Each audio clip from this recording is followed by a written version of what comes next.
everyone. Back again. Right, where are we today? So, while I was offline, I made a bit of progress on the Mawloc. I did some work around the base, and I was hoping to get to a point where I could do some finishing off of that today, but unfortunately not. The technical paint I put on here is dried well, but it's I didn't clearly put it on thick enough in a couple of places, so not quite done. So this is going to have to be tomorrow night. So from where we got to yesterday, we hadn't done any work on the base. So I started off by putting a quick wash of skeleton horde contrast just over the two bits of skulls we've got here. When that was dry, I did a quick dry brush of screaming skull just to sort of highlight it up, bring out any of the details. I then went and covered the whole of the base in Vallejo flat earth, which is a kind of brown. It's the darker brown you can see around here. And then when that was done, I applied some Agrellan Earth technical paint, and I don't know if you can tell it all through the camera, but it gives this really nice kind of crackle effect all coming up. So it's done well in most of it, but there's a couple of little spots where I don't think it's quite come through enough, so I'm going to apply a little more of that on. But the problem is then this is going to have to sit for I don't know, overnight, I think, until tomorrow, and before I can actually do any more painting. This stuff takes a good 2 hours to dry. Yeah, you know, might still be going at midnight, but we'll find out. So straight to it. I'm just going to put a little bit more of this stuff on where it hasn't really come through quick enough, and we will find out how that does. Right, quick swig, cheap cold lager, and off we go. Now, I have put most of it on already, so I don't need to put it in too many places. It's just the places where it didn't really crackle up. Obviously I'm using a very cheap brush for this, but you can use, well, you're meant to use brushes, I believe, to apply this. It's the granite, astro granite type stuff that you're not, because that's the one that really gums up your brushes. I put a really thick layer on it so that it's when it does dry, it'll give that really good baked cracked earth effect. I do like these technical paints. I think they're awesome stuff.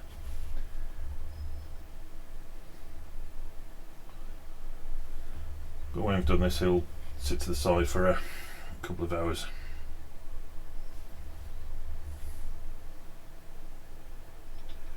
And then I'll be doing some washing, dry brush work on him just to finish off the ground, get some grass tufts on,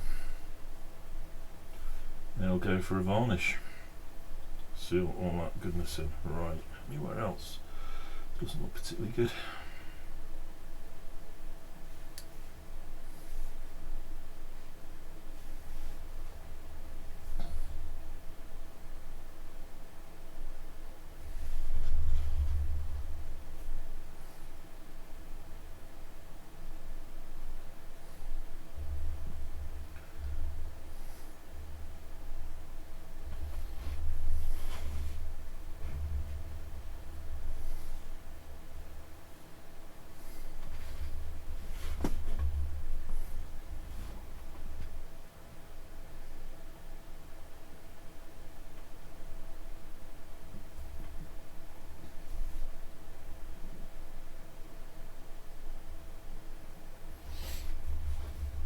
There we go.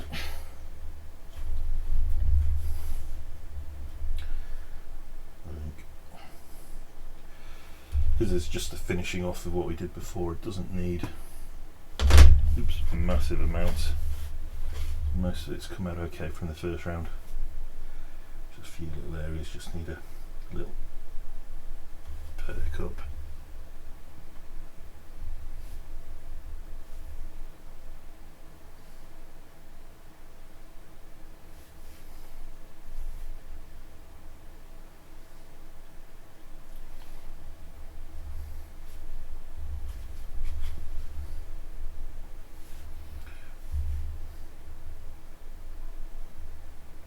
Right, that will do. Let's give this a good clean.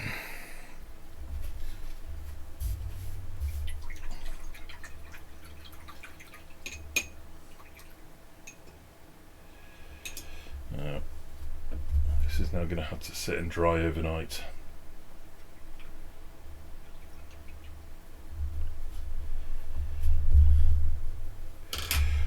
Clean that brush properly. So I'm going to set him off to the side so I can't accidentally do anything bad to him. So while close my paint, naughty boy. Right, while he is off drying, a day or two I'll be taking him into the garage to do some spraying. So I'll use a rattle can, Tamiya TS80 flat to seal all that in. I'll maybe put a little bit of gloss around the mouth and the eyes just to help them pop. But at the same time I'm varnishing them, I do want to do some priming as well. So I know yesterday we were talking about where do we go next? Do we start work on our Streamer Killer? Start work on our Neurotyrant? So I'm going to have a go at both. Before I do though, I'm going to tart up the bases a bit, which is always my first bit of a prep for a model. So, well, the first bit for a prep for a model is make sure that the models themselves are finished. Make sure that all the seams have been taken out, any filling that's been absolutely necessary is done. Have a bit of a think about the model itself. Is there anything that I need to really consider when I'm painting it in anything particularly special? So I've had a go at these already, and I did only make them a couple of weeks back, so I'm pretty happy about the filling and the seam removal. I like to think I took my time when I put them together. Just give them a once off, just make sure, and I think it's not too bad. Nothing terrible or outrageous on that one.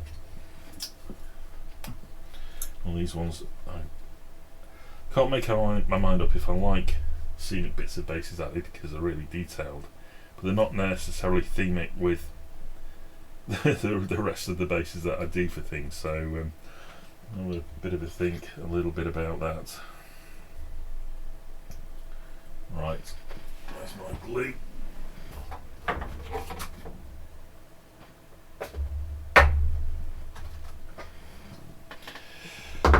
So what we're going to do, so always, certainly for the big fellas, skulls.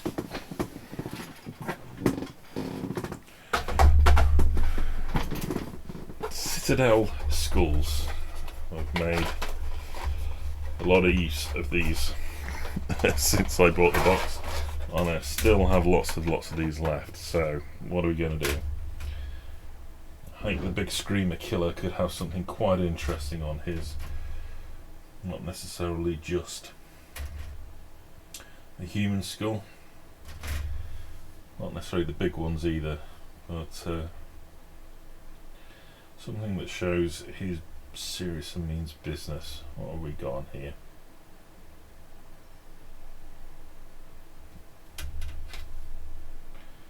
Would be a fun one to put up. Cyclippers.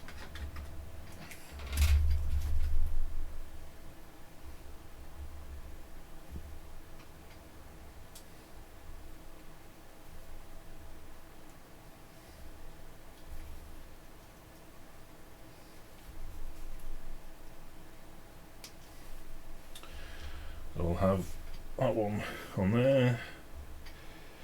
Don't need any from that one, and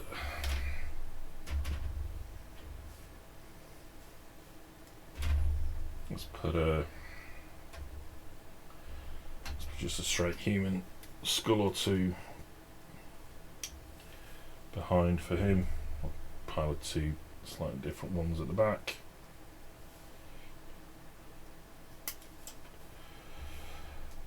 For our little node markers, he's leaning forward, he's got a bit of room for one at the front, so let's just put a nice little skull on for him. The other one doesn't need one. And then our actual Neurotyrant, I'll get a little bit of something at the back. Where should we go? Yeah, let's just do a couple of damaged human skulls at the back for this fella.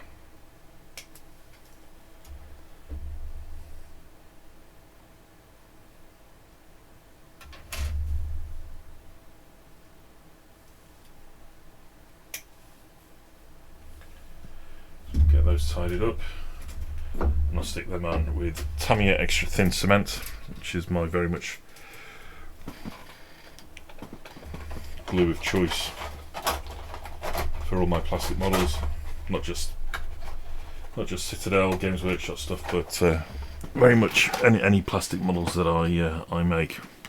Awesome glue. Would not use anything else. Right. Few simple tools. Just a normal nail emery brush that I'm going to use to take some edges on here. A modelling knife, just to do a bit of scraping and fixing up as well. Let's get these bits prepared. Take out the little connection nodule details, that gate points, which are a bit of a mess. Now I'll have a look for seams that I need to remove. Ouch, it's spiky.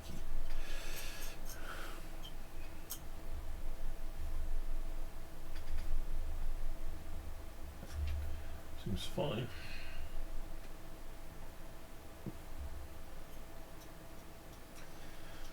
This is basically grain over ice, so I'm sure at some point this thing will go flying off onto the floor somewhere.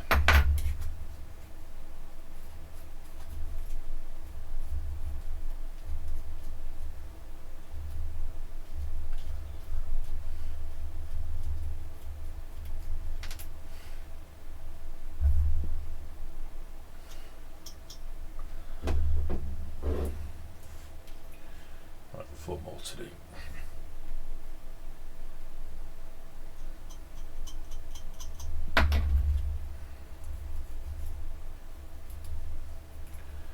And as well as skulls, I'm going to put some other bits and pieces on as well. So I've got a whole bunch of large-ish, well, scale, small stones, but largest ones compared to the scale of the models, and I'll be popping those on with super glue. I've also got a couple of 3D printed, what's the one of the better word, sprouts. So we have to be here. So you see on the on Neurotyrant, we've got this little kind of bits growing out, which are kind of reminiscent of the chitin and that. So I've got some 3D printed ones. I'm going to put a big one of them onto the Streamer Killer as well to help dress up the base. So I'll have a couple of skulls, a bit of decoration, and a whole bunch of kind of rubble in the term of stones and little bits and pieces like that. There we go, nearly lost him. My fat old belly, stop that falling on the floor. An advantage at long last. My big sausage fingers as well are struggling to keep this one under control.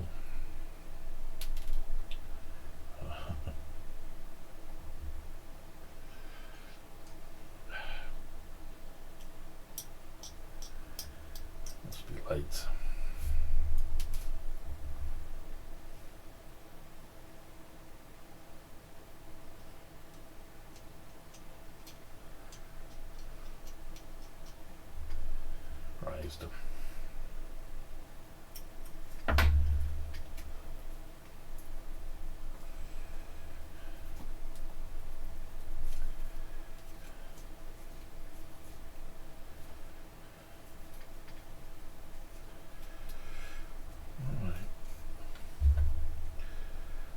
Just one more to go after this one, and we will creatively stick them on. Try and keep them in somewhat of a random position, so they're not in the same spot on every kind of model. Then we'll move on to the infestation sprout.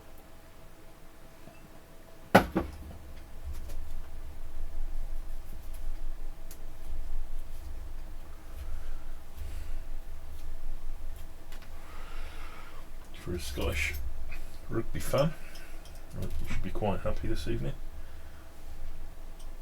12 tries past Romania. So more than a point a minute. It's quite a result.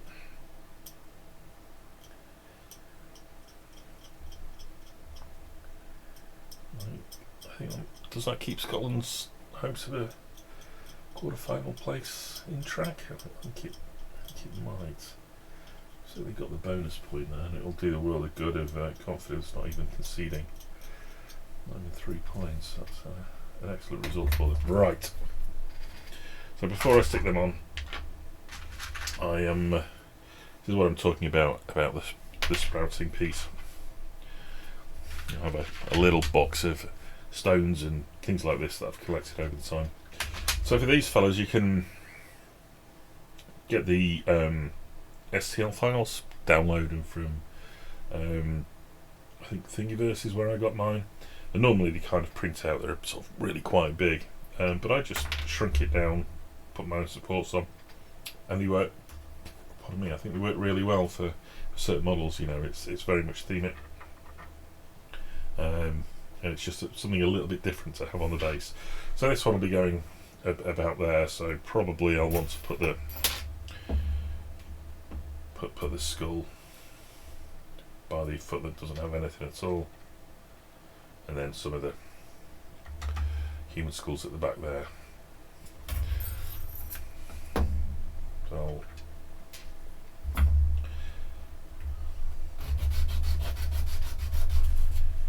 make sure that this is done. I'm going to wash my hands because this has got horrible resin.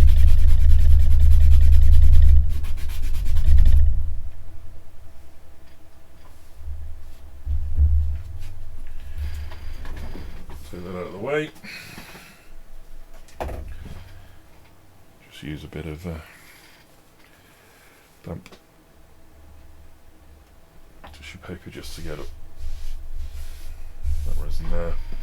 I'm just going to give my hands a quick wash. Resin can be unpleasant stuff, so you certainly don't want to be touching that dust and then putting that dust anywhere near your mouth or anything like that. So back in a moment, quick hand wash.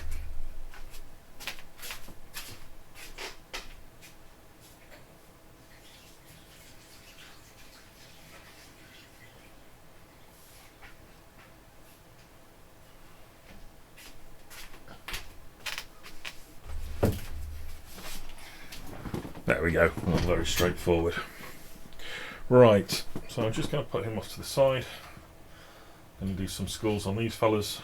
Let's put the skulls we want to do with him over there. I think this is the way they face forward. So because of the way he's leaning, there's clearly a lot of space at the front of the base here. So I'm going to put a skull just at the front there, just help tighten it up a bit. Just a nice little bit of tiny thin adhesive there. And the skull I want.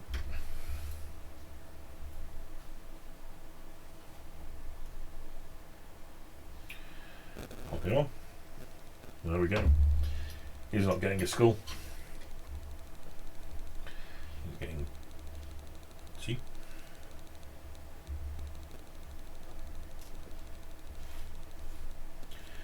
This one's going to have two somewhere at the back here. Won't be too obviously be seen, but put them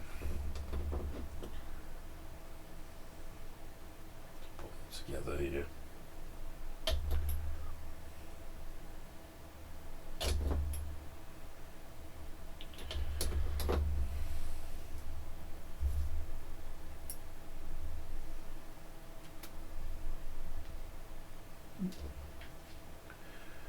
Get more of a damaged one.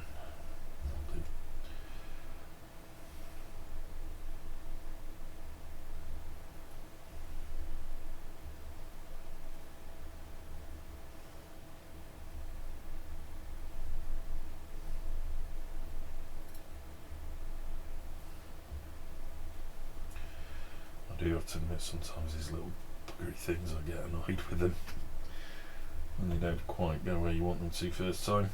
There we go, that's all good. Just a little more detail at the back of the figure.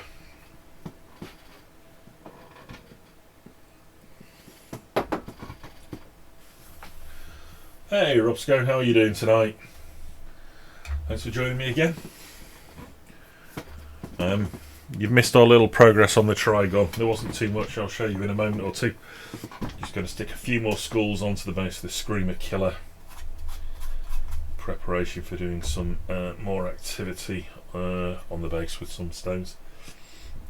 Hope you've had a good Saturday. I feel I've been busy with kids and kitchen all day. Ferrying kids to their music lessons, doing the weekly food shop, making a massive bowl of bolognese,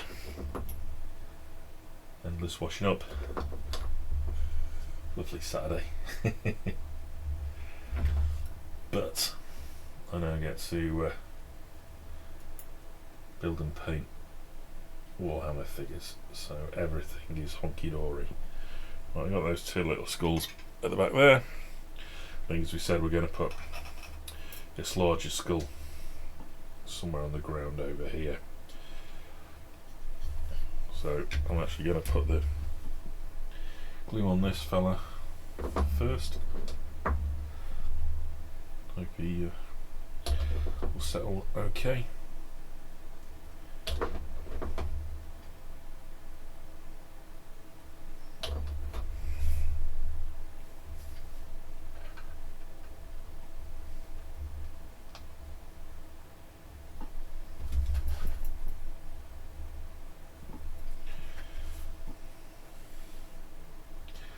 I'll touch off some more glue on there in a moment or two, just to let capillary reaction drag that into the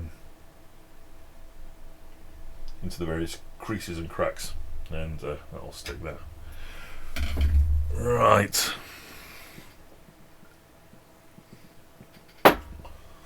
Next up, some more decoration. So, as I said, I've got a whole bunch of largish small stones in here. Let's have a look what I can find. We've got an awful lot of space in the front of this Streamer Killer, and I want to put some stuff in. Let's see what we can find. That's nice. The problem with stones is you don't want to get ones that are smooth, because when you end up painting, what you're kind of really after is something that will catch the paint, both for highlights and shadows. There we go, we'll use those two. I think for the thing. So you want something that's really quite rough and detailed, whereas a lot of little stones you just find and pick up, I find are just a bit too smooth. So it's not too bad, we'll use those. So those are kind of the larger stones that we'll use, but at the same time as well, I'll be using some smaller stuff. So I've got Woodland Scenic Talus. So this is kind of stuff that the railway modelers use to put around all the tracks and that, to simulate ballast, or they'll put it in the whatever they're called, the cargo things, the trains for waste and stuff. So I bought this jar, well, I bought the bag 20 years ago, put it in the Dolmio jar. As you can see, I've used just under half, and all I need for this is what, 2 or 3 little stones that I'll super glue on, and then I'll just add little bits of detail around, and just help add a little more texture and interest into, you know, certainly on some models like the Streamer Killer, that's a large, very flat, boring area. So I use that coupled with some stones that I just happened to have picked up and found around the garden. All the kids happily bring in for me. Right, I'm going to be sticking these other bits on with super glue. So I've got a British kind of super glue. So this one's quite gel-like, not totally gel, but it's quite strong. It's a good bond. It keeps reasonably long in the pod after it's opened, as long as I'm careful about the nozzle and keeping it tight. So we'll be using this for doing the gluing. I tend to put a bit of glue on an old business card, so no longer needed, no longer at that company.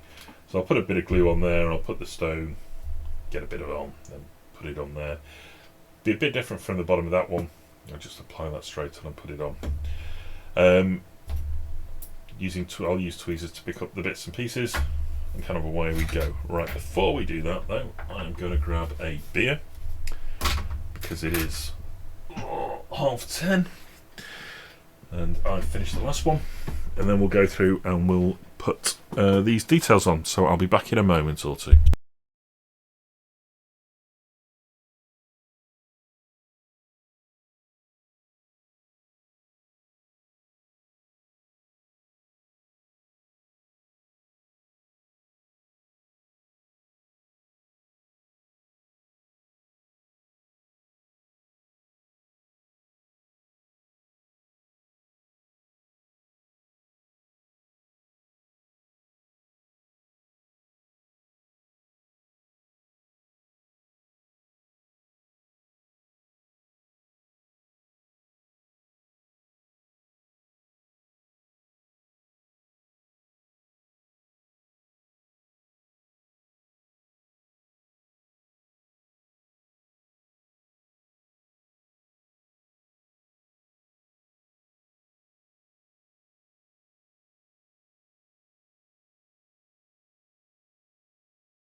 Right, back. Sorry for that little interlude.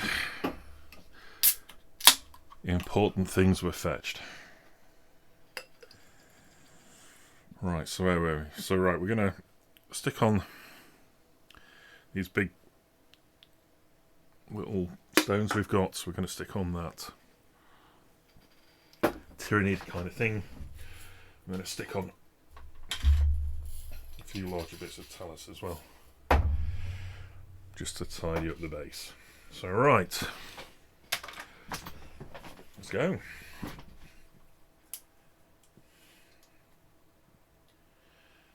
That still looks open.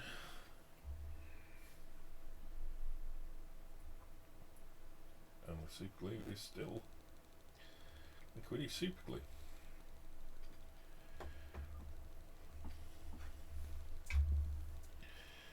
So we've got an idea where we were going to stick this already. And we're angling out somewhere just off centre. Let's get a piece on. There we go. So a little more detail into the base there. We'll do some stones for him in a moment or two. Just let that kind of cure off a bit. And as I said, I decant some of the super glue onto a little bit of card. We'll make sure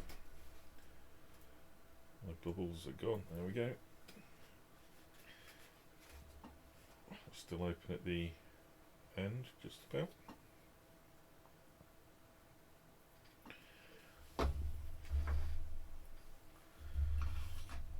This one's a small base, it's already got a fair amount of detail on, so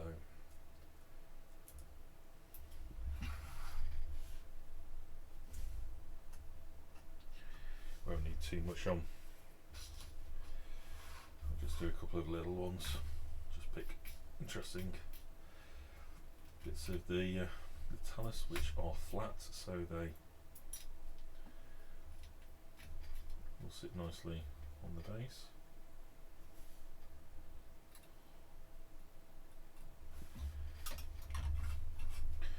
This one doesn't need too much, it's already got a lot in terms of the existing details that the kit comes with, so it doesn't need too many extra bits in here just to dress it up a little bit.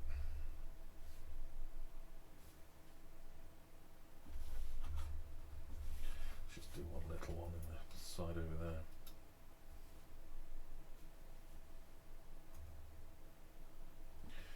There we go, so just a couple of little bits of stones around. Set them off to the side like that, dry. We'll put a couple of little bits of this talus onto the markers, whichever bits these are. Whatever the proper name for these things is, I cannot remember. Neurotyrant nodes. You don't need a lot of these. They're only small models, so I've got two. It's already got skulls, so I'll do a couple of slightly larger ones on this one.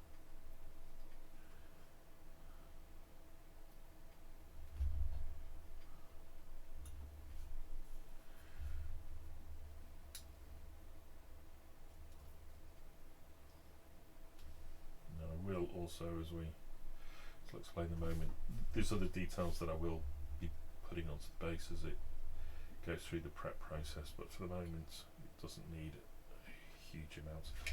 Right, we were going to do some work with larger ones. These stones are Streamer Killer. Let's just move you out of the way. There's two that I picked out.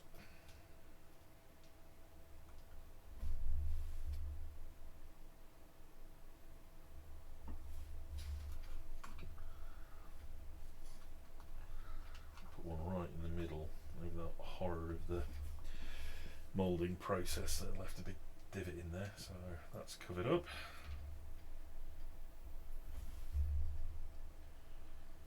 And we'll get another one of the big ones just a bit towards the back.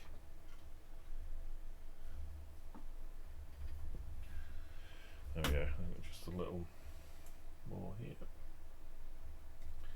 Don't need a lot more.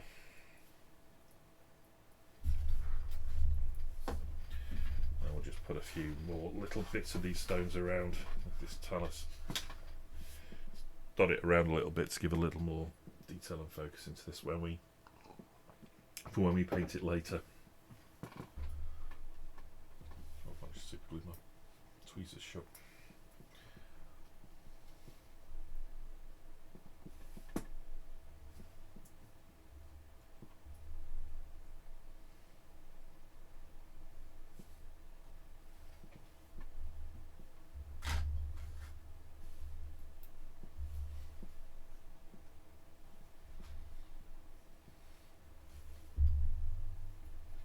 I have to admit, I do enjoy basic work.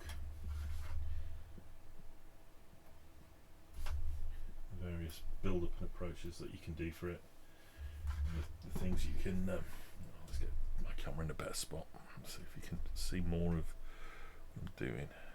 There we go. I think it gets knocked during the day. It never ends up in the same spot.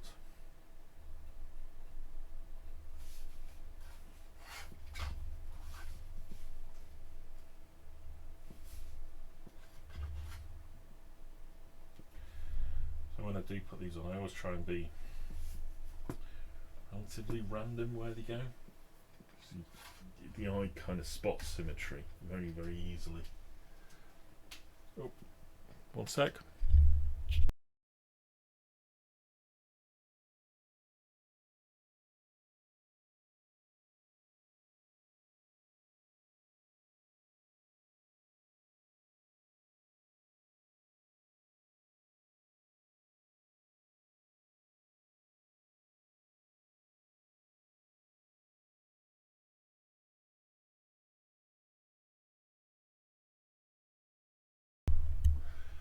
My daughter was just showing me more artwork, a lovely kind of graffiti style Fat Man paints that she's been working on for me. So that looked pretty good. Right, we don't need too many of these because we'll be adding more detail later. So there's a few stones we've put around there. Hopefully they'll just add a little more interest when we go through to the next stages of basing and painting. Right, that is dry, so let's get that properly sealed up. Let's put our talus away.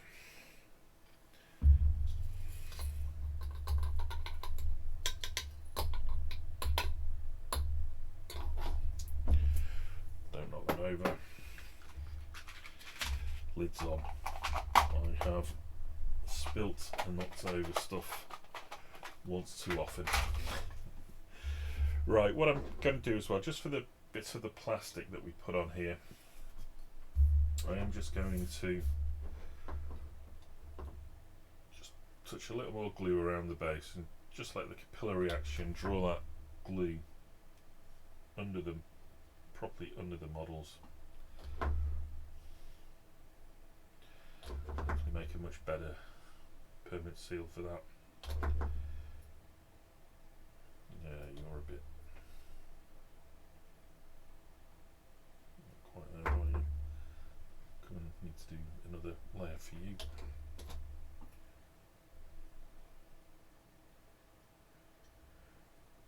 I need to come back to that one in a bit.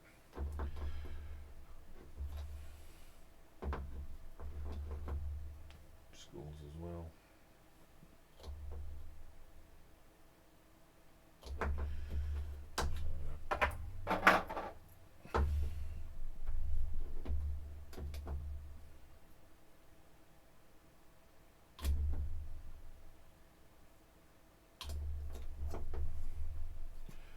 And then we had a skull on here.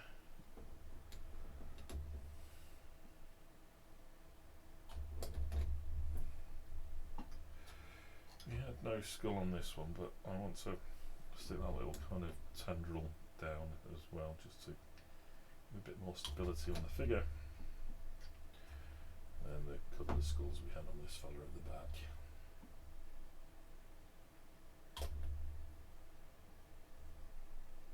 There we go. Right. These four now. The next step for me for the basing is I let those dry and cure, so I'll give that super glue a good few hours to properly cure through. That should be fine. Let the plastic cement properly solidify as well for those skulls we've put on. So sometime probably tomorrow morning these will all get a wash in some warm soapy water, so kind of like dishwasher water,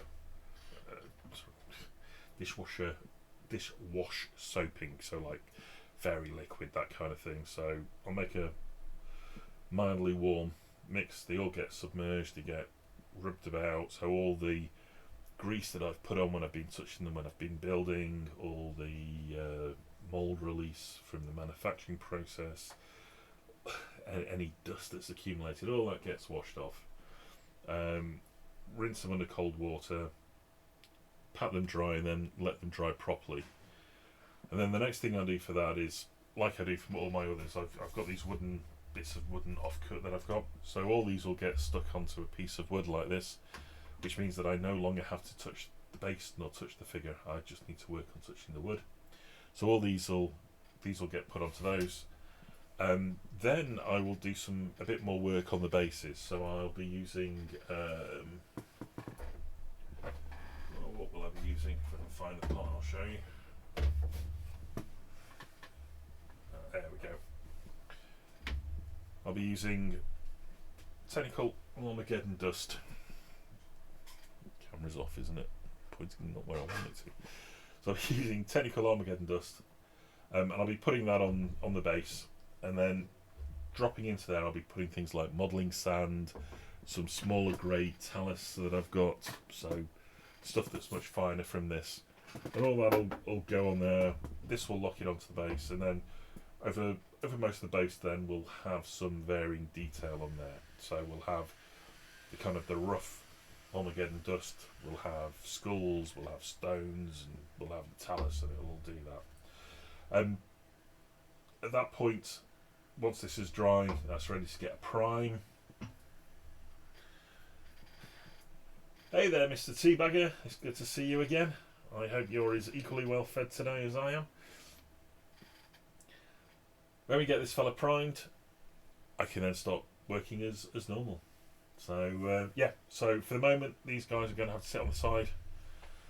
Not a lot more I can do for these tonight, so I'll move them out of the way. Again, we don't want anything to happen to those accidentally.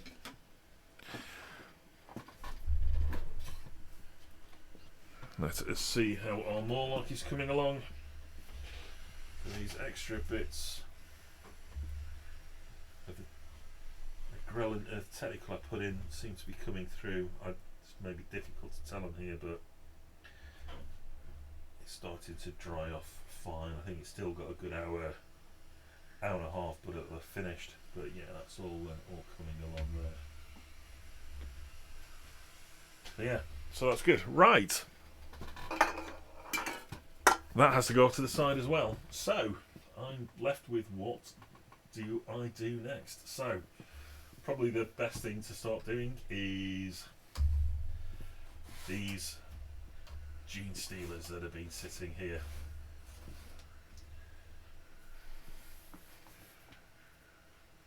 Hi again, fella, how's it going? It's good to see you again. I hope you're having as good an evening as I am.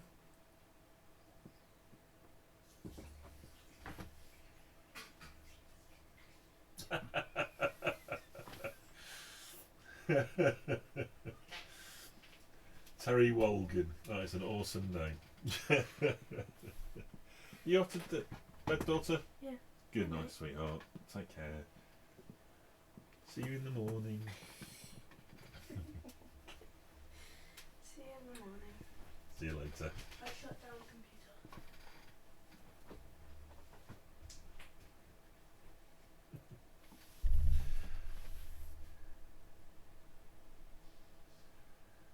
Oh, fantastic.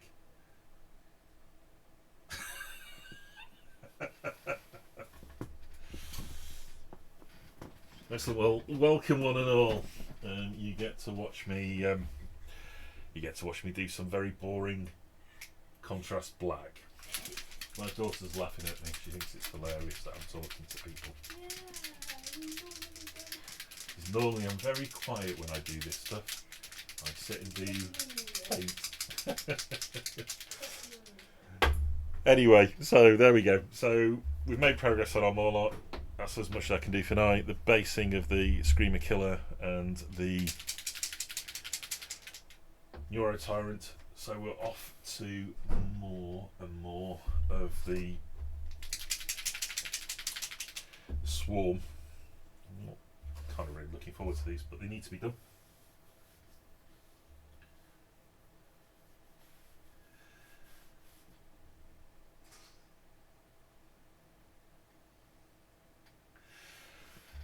I'm glad all those figures come. Have you actually managed to make much of a start yet, Teabagger? I know that when we chatted a couple of days ago that you had a whole bunch of figures on order. So I hope everything's come up and you're ready to go.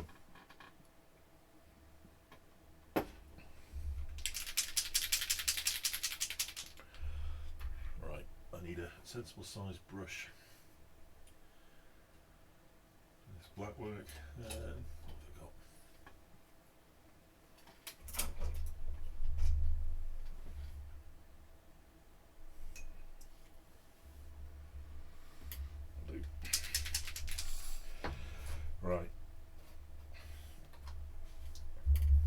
So I'll start this process again. So what I tend to do with these, I don't know if you can see, so as I was talking before about the bits of basing I've done, these have already been done, they've been primed, so everything's cool there. So what I'm going to do is do a couple of layers of black Templar contrast to black, which is the start of my kind of chitin armour process. So pretty much all of just the back bits here. So obviously it's a lot quicker than it was when I was doing that Mawloc. So hopefully we'll get all these bits done tonight. Before I run out of beer at least. Right. Is that lid going to flip down? Miracles.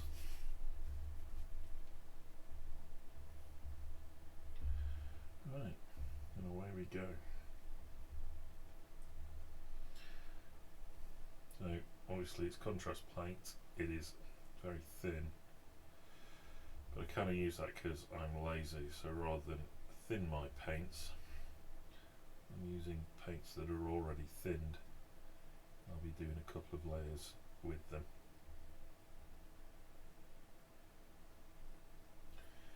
Because I'm lazy and not very good at this, but I do enjoy it.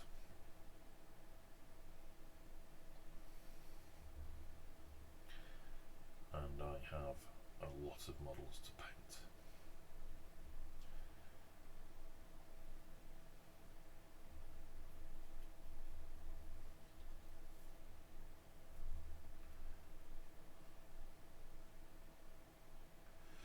So for my armour chitin that I'm going to do around here, it's basically I start off with a black, and then do a couple of washes of reds over it to kind of give it an interesting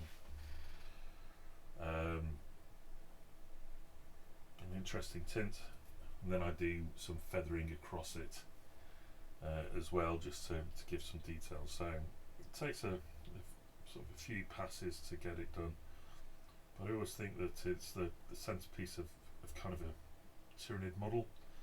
Maybe not so much the gene stealers, but certainly for everything else, that kind of carapace thing is the bit that stands out. So I like to do it first, get it out of the way, get a good job.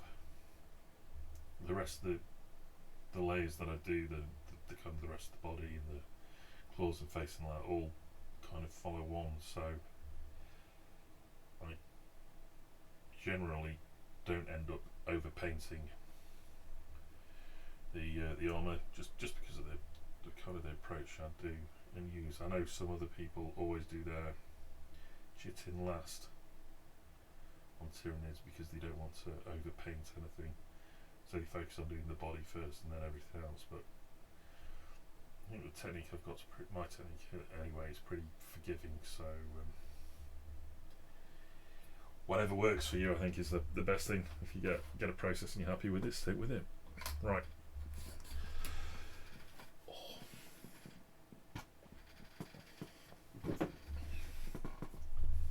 Unfortunately, with a Horde army, it's just rinse and repeat and rinse and repeat. So you're going to have to bear with me a little bit as I go through all of these. I don't have anything more exciting to do tonight, painting wise, because nothing else is in a spot where I can continue. So I said I've done the Marloc, and those other ones that I'm prepping, they need a wash in a couple of hours. Might do that just before I go to bed so they can dry overnight.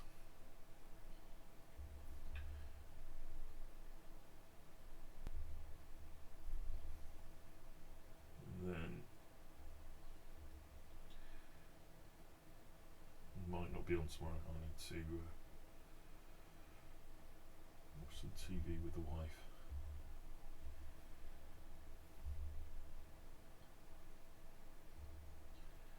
We'll see.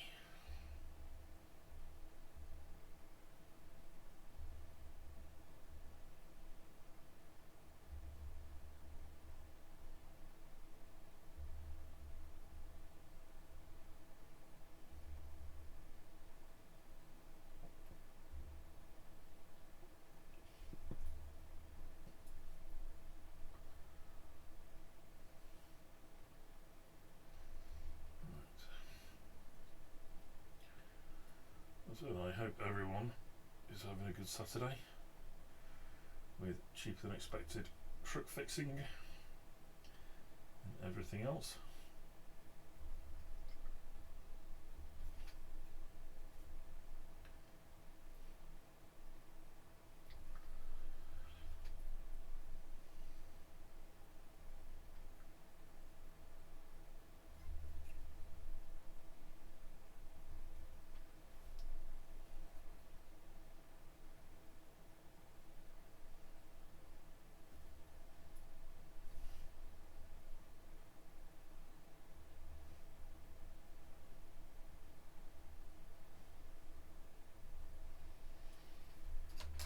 Two down, three down.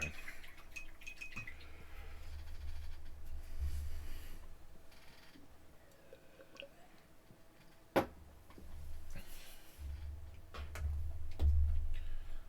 that bit more of a shake.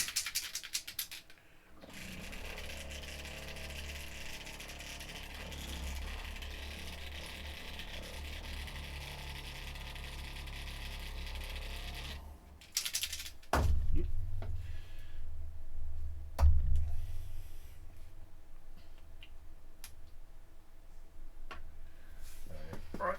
It's better a bit more paint from there. So these are of course the old 2000 sculpts. Is that the right age? None of the new 10th editions Gene Stealer sculpts. And unfortunately I think somehow we've managed to get 40 of these fellas, and I know in the 10th we can't field more than 30, so the remaining 10 of these, well so far I've painted 10, this will be 11 to 20 that paint, and then if I paint another 10 of them will never see paint unless the rules change, because I'm quite happy not to have to paint things I don't need to.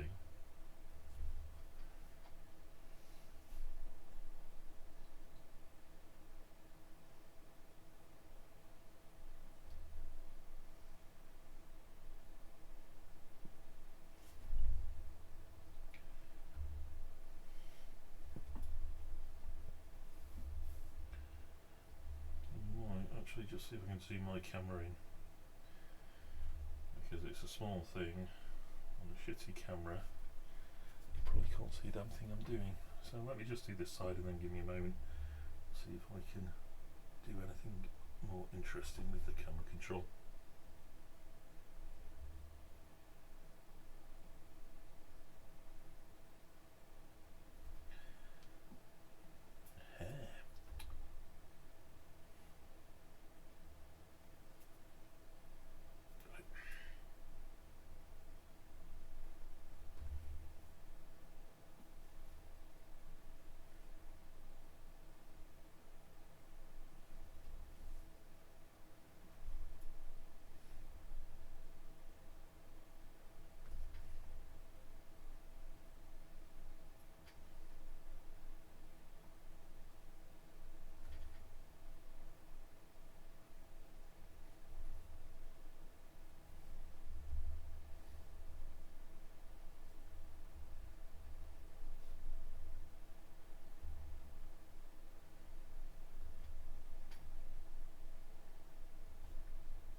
Somewhere I have a control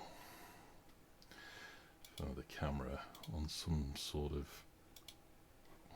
Aha, there we go.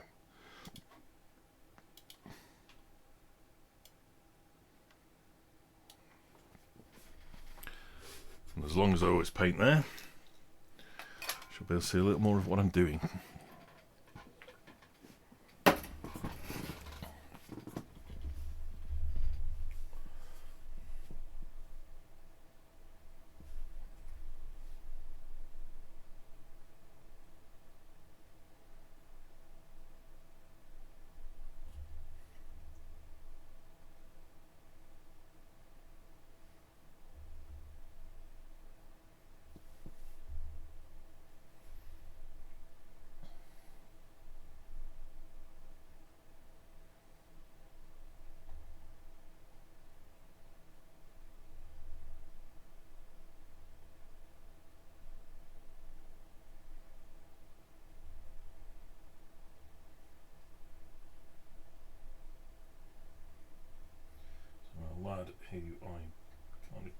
plays the game and I'm sort of painting these for is off doing teenage things tonight, so he's gone to her mates for a quiet party. No idea what time he's going to turn up or in what state. Remind me of my youth, of the distant past. He could be in a bit of a state.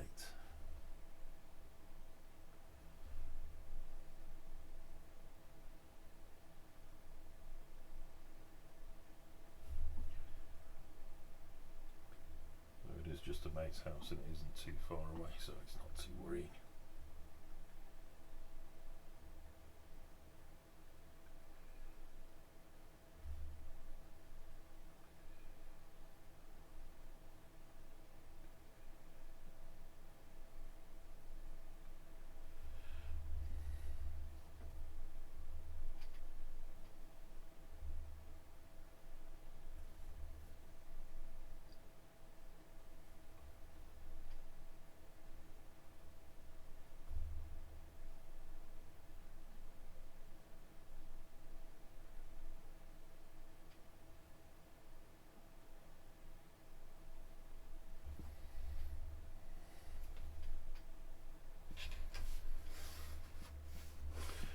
As I said, this is the problem with Horde armies.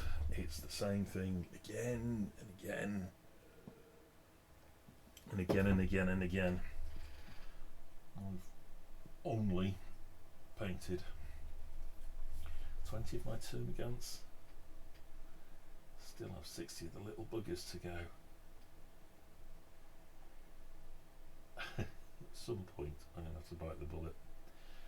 So I once did a batch paint of 24 Hormagaunts, and never again am I going to batch paint in that large number. It was just too much. I just lost the will at the end of that. I think depending on the complexity, anywhere between sort of 3 and 5. So painting up 3 warriors in a batch was kind of okay. They're relatively large.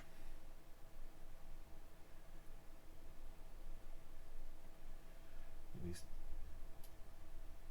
10 gene stealers will probably be a limit in terms of a batch size. The advantage is that they're not too complex. Once the chittin's done, a lot of the rest of it is just a straight body colour. So I think if you watch me do the Mawloc the other day, it's just make sure it's all white, then a wash. Just put that wash all over it to go into the recesses, and then just dry brush to even everything out. And well, there's 10 of these things. They're all small and they're all very similar, and the kind of the body's the main big thing for them. So getting them done should be quite quick, comparatively speaking.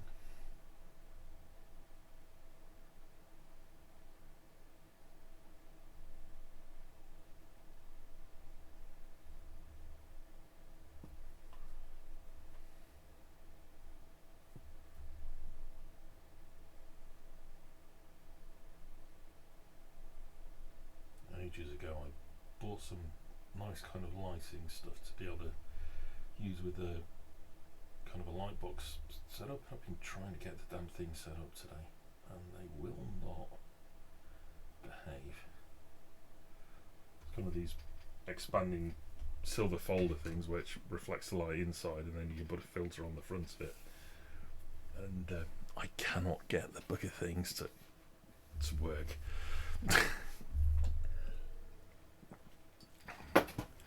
It's going to be tomorrow's challenge, I think. I'm certainly not going to waste any more time tonight on that. It's going to be something I do tomorrow. But I'm trying to get it set up so I can actually take some photos of all the stuff that I've actually finished. All the things that are in progress. So compensate for this shitty webcam. So you can actually see what we're doing.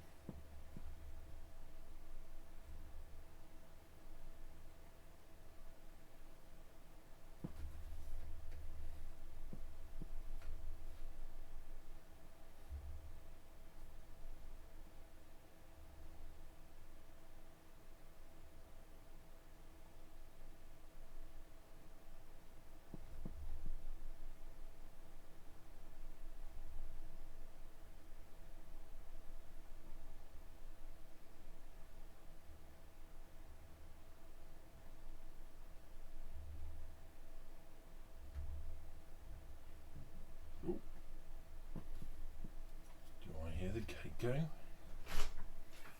I do. Right, Joe. Streaming? You streaming? Yeah.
Yeah, I've got around my desk. I've got 2 lamps. So let's see if I can kind of show a bit. I've got a lamp here, and I've got another lamp there to kind of give some lighting around.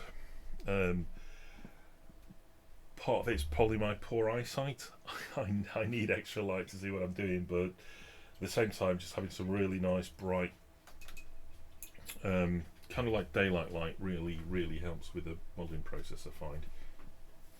So it's certainly stuff you can do without it, but if you want to kind of get into the detail, I do find having the bright stuff around really helps. So a good call on the lights. And I'm looking forward to seeing something about that dragon as well when you get some progress on him. Is it a resin kit you got? I think you were looking at some Etsy stuff, weren't you? So are you going to have to assemble first, or is it already assembled for you? It's more a case of straight to the primer paint.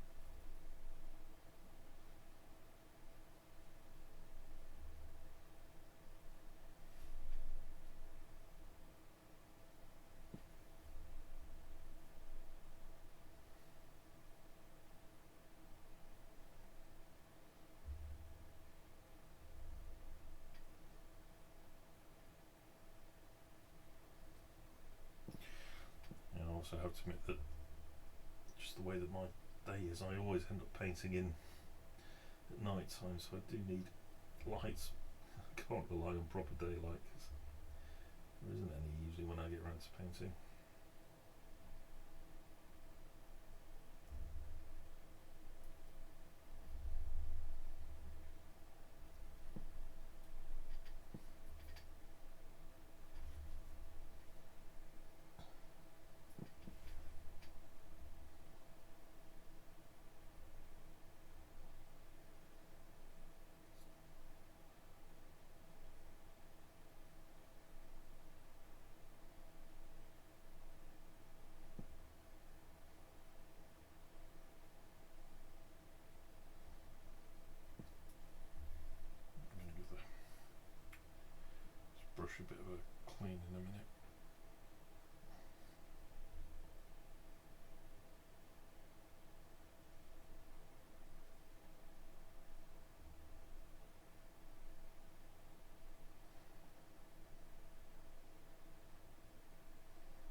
got 2 of these things left to do.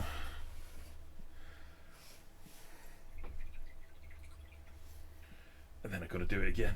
Put another second coat around them, just so yeah, really make the black on them. But yeah, they're also nice and small, so it's not taking too long to do.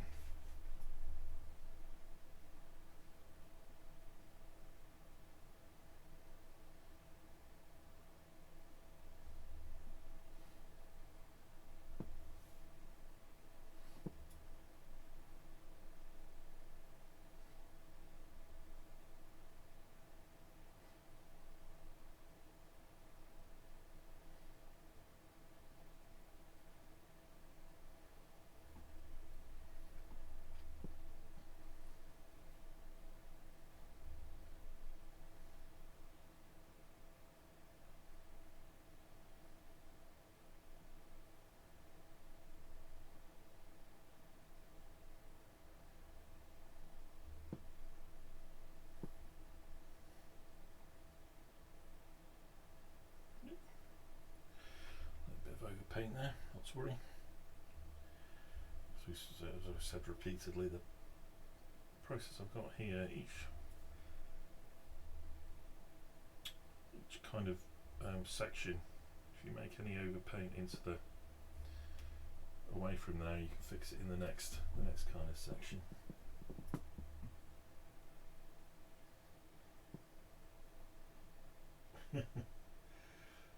.75mm models, so they're going to be like grains of rice that you're going to have to paint. They sound pretty small.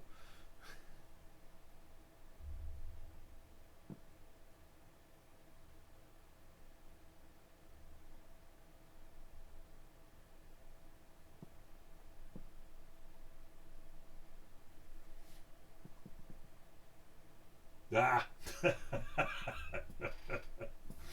That's very different.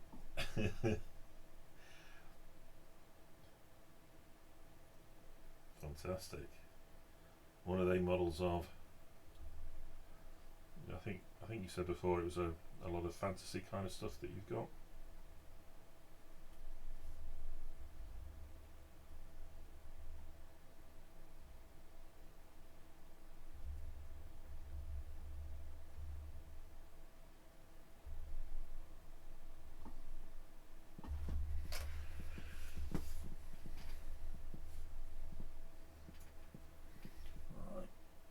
Get this last fellow done, and then a good brush clean because it looks to be really clogging up.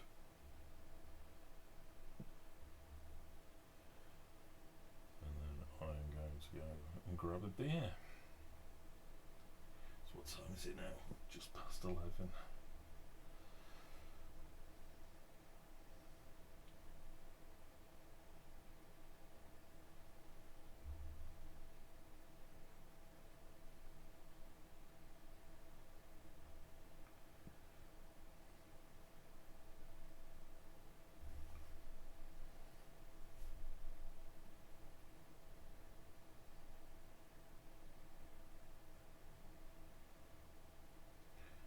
We'll see what we can get done tonight. I certainly want to get this first layer of black completed on the Gene Stealers.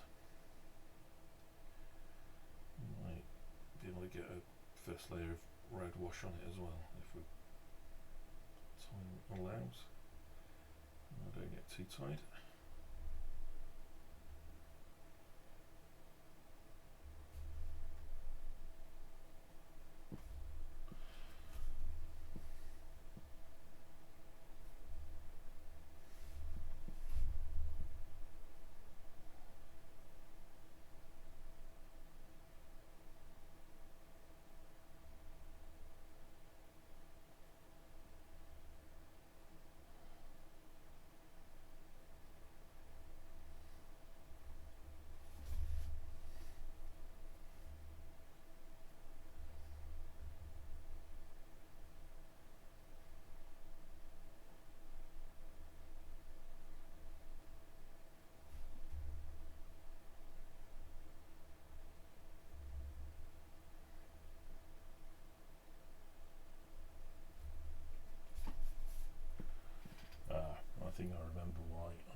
enjoyed painting the gene sealers the last time. I'm just looking at all these kind of tear bits they've got on their arms and their legs, because I foolishly paint those a different colour, even on these small models, and there's lots of them. It's going to keep me occupied.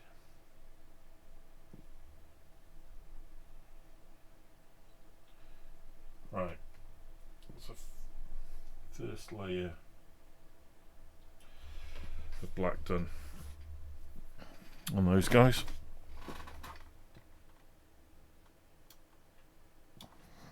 That's 10 of them done. I'm going to clean my brush. I'm going to go through and do that all again for them.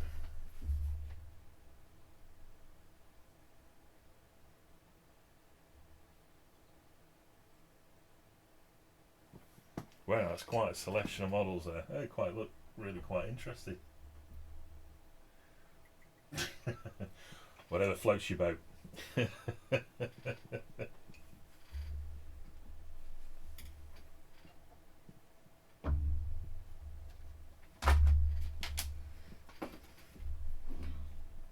hope you enjoy painting all those. They sound really interesting. Nice fantasy collection of stuff to get. Me, I've just got Tyranids. Lots and lots and lots of Tyranids. But we're near the end of getting that Mawloc done. A couple of days he'll be absolutely finished and go on the shelf.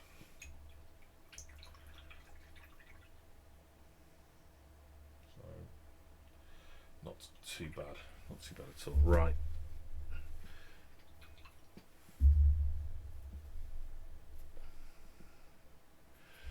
Fine for the moment. Right, I'm going to pop away for 2 minutes. I'm going to get a bit of a top up. See you in a few moments.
Right, my dog has decided now's a good time to go outside and have his last wee of the day. So I'm expecting him to run after, I don't know, whatever nighttime things are running around the garden at the moment and barking bits. So I might have to jump off at a moment's notice to go and save the neighbours from some unexpected midnight barking. Anyway, right.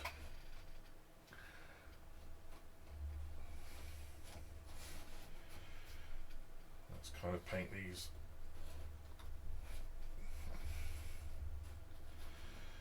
Next step, start with the first one I painted and move on.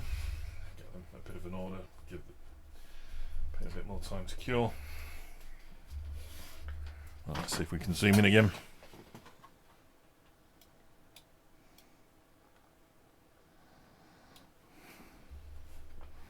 Aha. Right.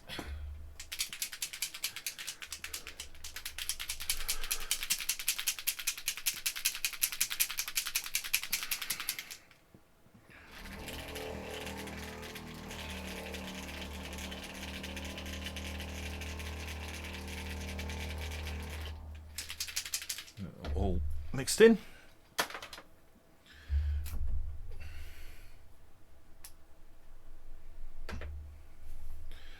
Then without spilling. Away we go.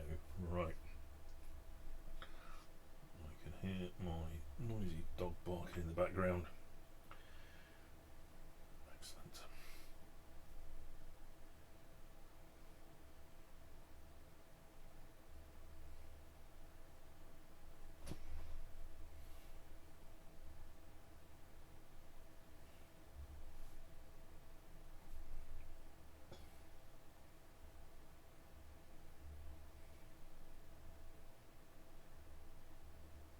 Sure.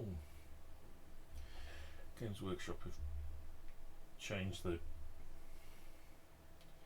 recipe of their contrast paints. They seem to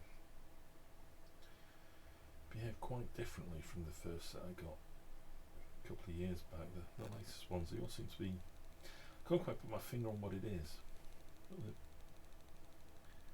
seem to be a little bit different.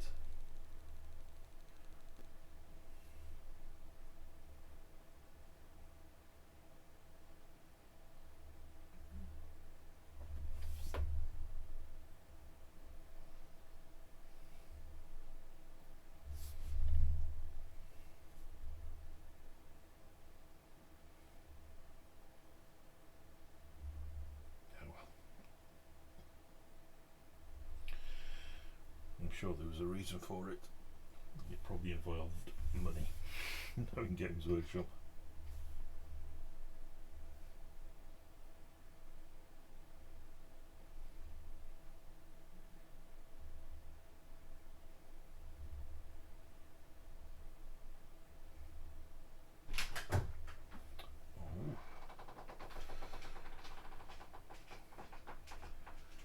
My dog has just pushed the door open and come inside the house, so I'll need to go and close that in a moment, but not until I've finished this gin stealer. Luckily it's still not too cold, at least not down here in the south of England. It's not warm, but considering what tomorrow is October, I don't know where September vanished to, I have to admit. It was August one moment, and now it's going to be October. Right. There we go. Starting to look a lot better there now. Right, I'll be back in a moment. I just need to lock my door.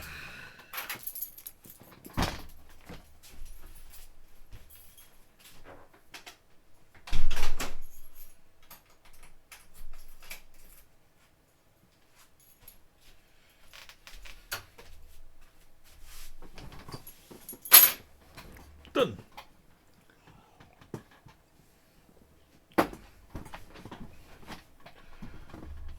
Dog in. Son back from party. Everyone else in bed.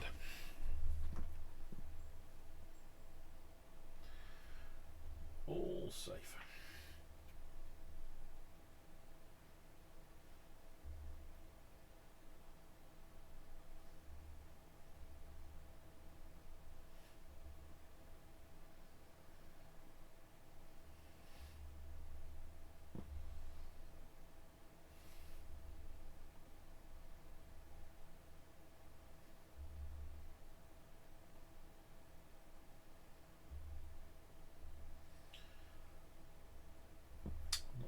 got anything planned for Sunday, so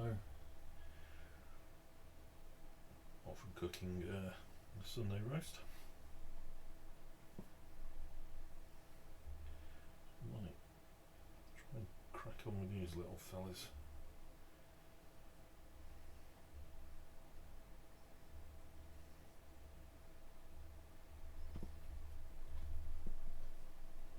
This one may need a third coat of the black.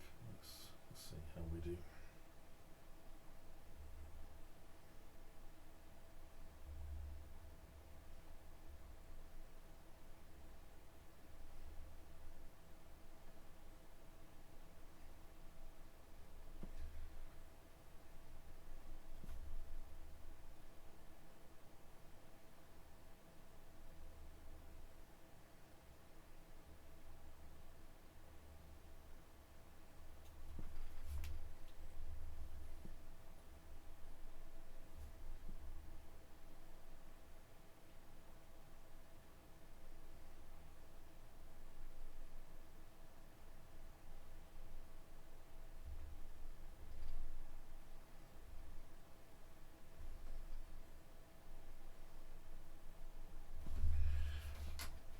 So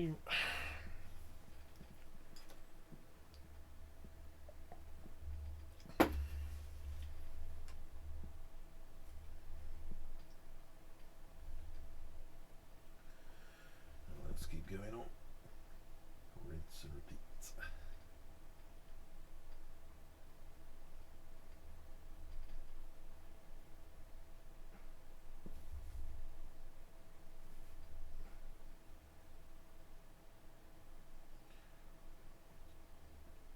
Probably sometime tomorrow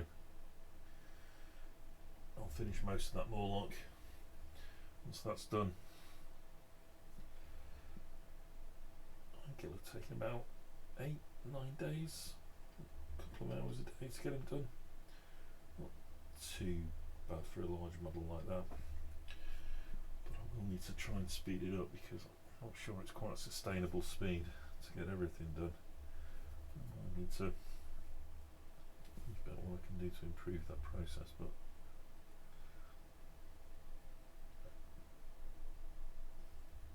tomorrow's problem.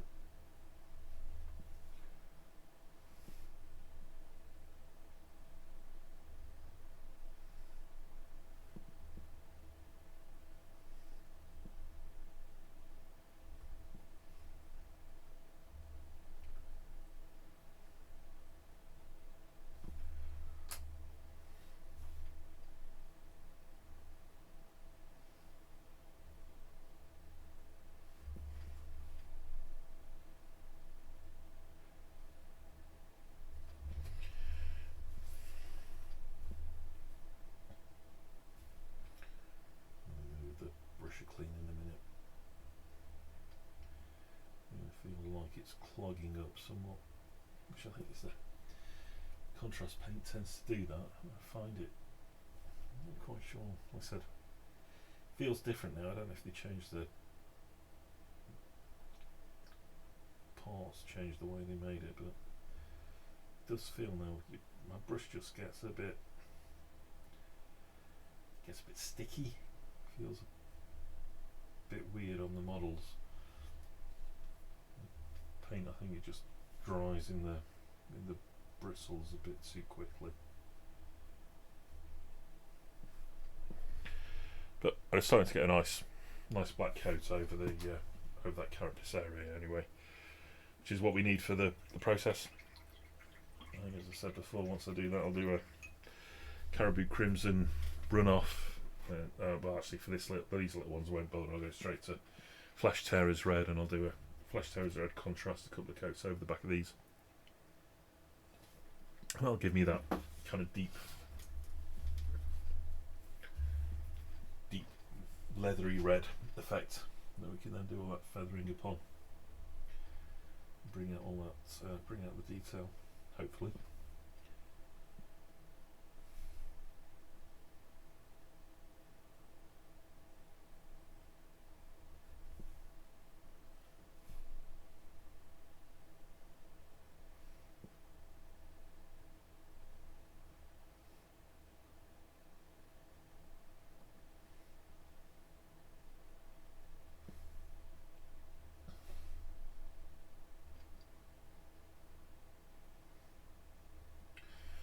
do stream tomorrow, it'll be a bit later because Sunday nights sit down with the sofa on the sofa with the wife and watch some shows together. And get a lot of opportunity with work and kids and stuff, so we try and make sure we do that at least once a week.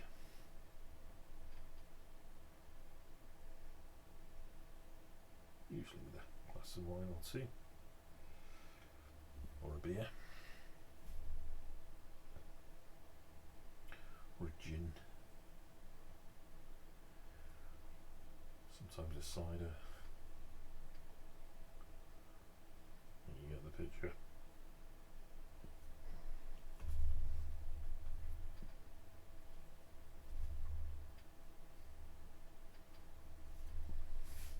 Right. Honestly, I'm bringing a different model out each time. I know it looks the same.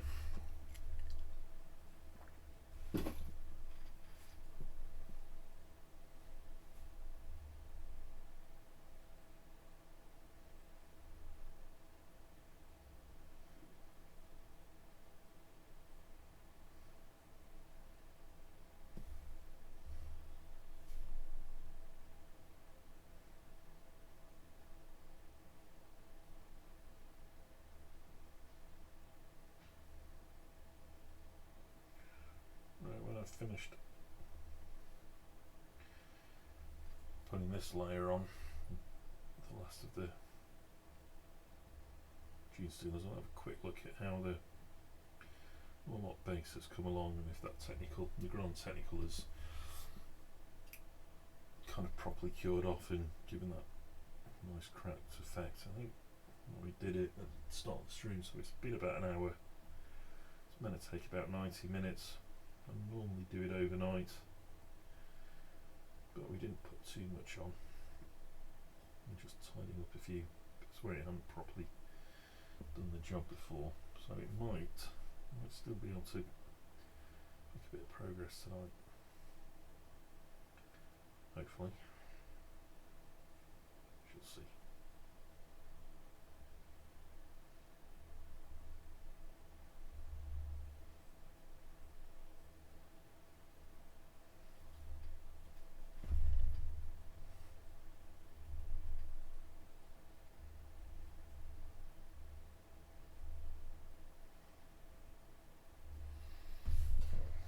Five done. 5 to go.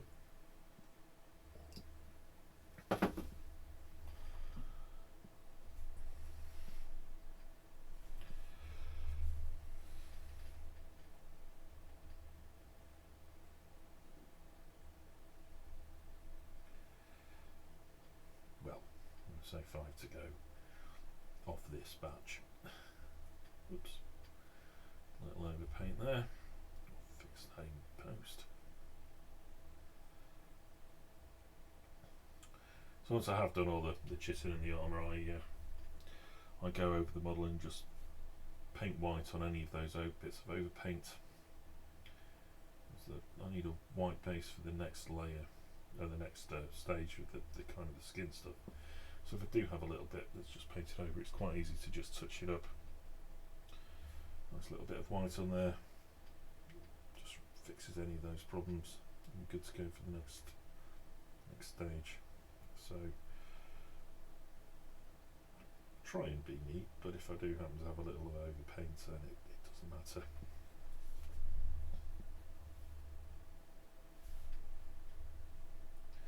And again, with this shitty potato camera, you wouldn't know anyway.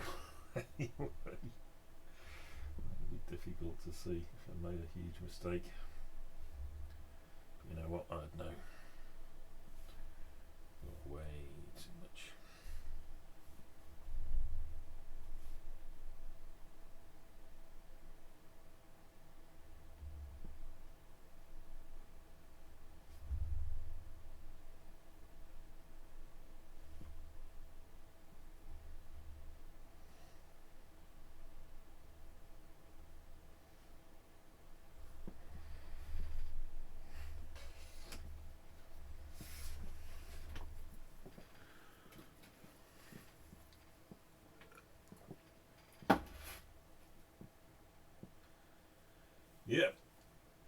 Cheers, Dace. Have a good one yourself. I might catch you tomorrow. Have a good evening. Enjoy Sunday and all the joy that brings you. My joy on a Sunday is not having to get up in the morning.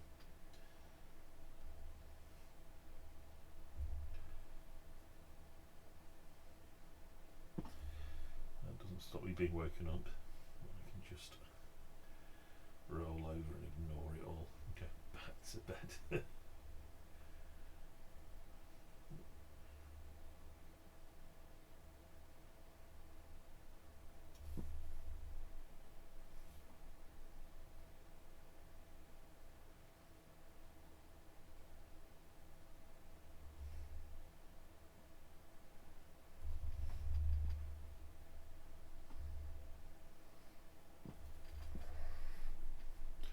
Possibly there you can see what the difference between the first coat and the second is.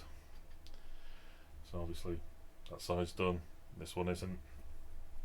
So as I said, I'm a bit lazy, so rather than thin my own paints, I'm just using this contrast black as the thin paint just to get my layers on.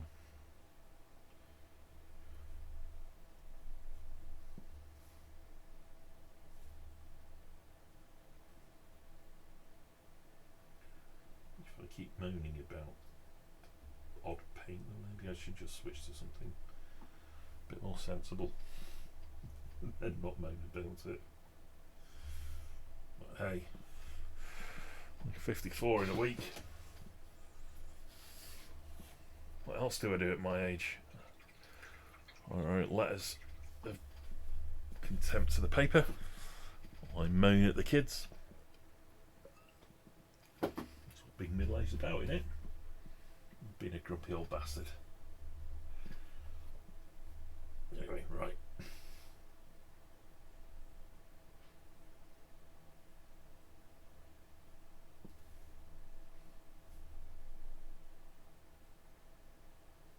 Might need a probably a final third coat across all of these.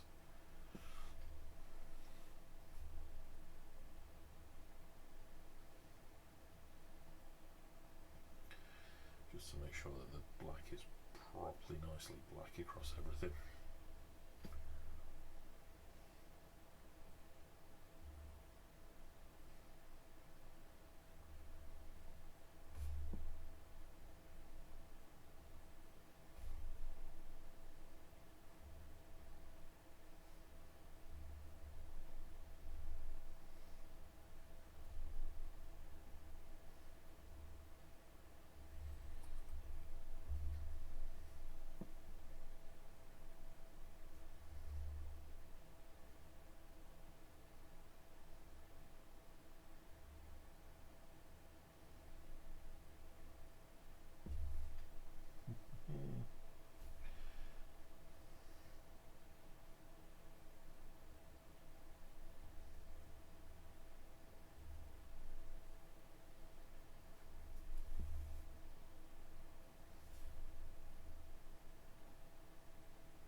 There we go.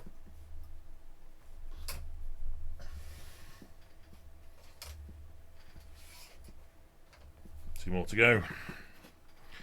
And another brush clean. And I think I'm gonna have to do one last layer across them just to make sure it's all nicely even across them all.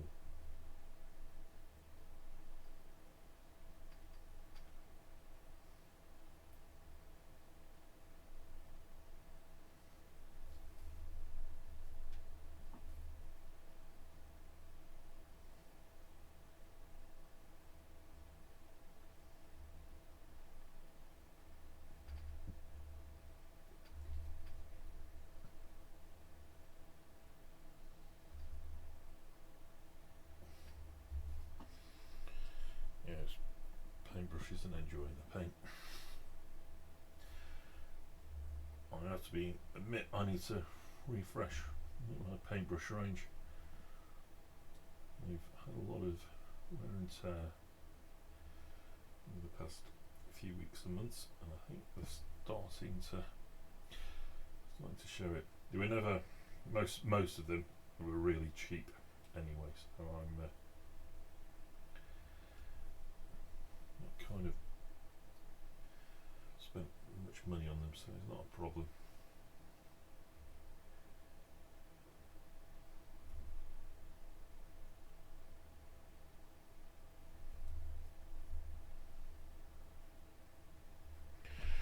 Yep, that's one of these fellas for this cycle.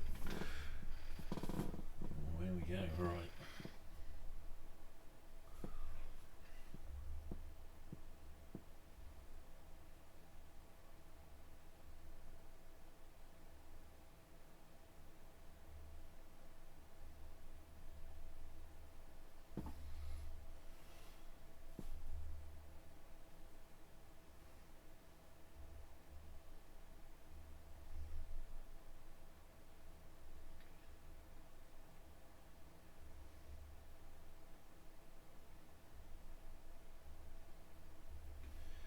Normally when I paint I listen to music, but I'm not quite sure what I can do with Twitch and listening to my own stuff. I think it causes problems, so I might have to get some earbuds or something so I can listen to something but nobody else does, and maybe even I won't listen to myself prattle on not being able to listen to music. Again, it's a tomorrow problem, that one is. So it's probably more like a next week problem. Okay.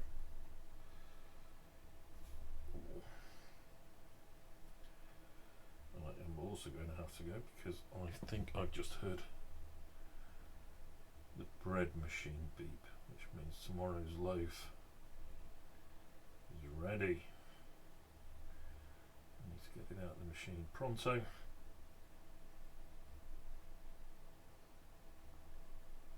Otherwise it kind of sticks. Right. That's 10 done again. So let's just close the paint. Give it a quick rinse of that. I'll come and give it a proper clean in a minute. Right, I'll just be back while I sort out with that bread.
Right, all done. So that was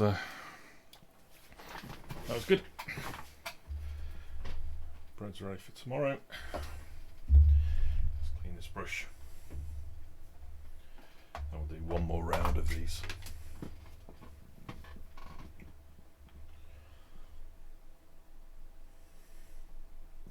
Someone asked me the other day if this was just hand soap. So what I'm using here is some brush soap, just brush conditioner, whatever you want to call it. I find it just absolutely lifts the pigment right out of the bristles, and that helps keep the brush in a tip-top shape as well. So I'm probably using it wrong, but certainly for me, after every paint session, after every paint colour change, or after an elongated time with a particular colour, I use it just to really help freshen up the brush, get it ready. So yeah, that's taken all that nasty pigment out of there. Yeah. Right, we will start again. Let me figure out the zoom again.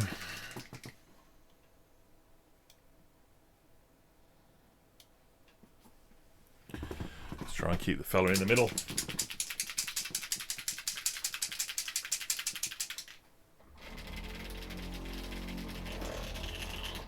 Oops, a daisy. I nearly knocked my drink on the floor, which would not have been good, because that had been a smashed pint pot, and the best part of a pint of beer on the floor. That might have been the end of the stream for the night if that had happened.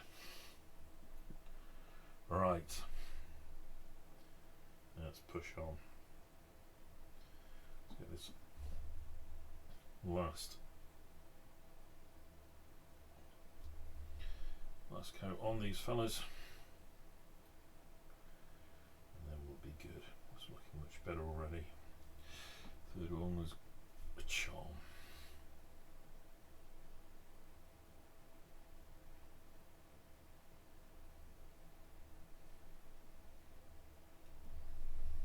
Well, probably times it. Time it's 12.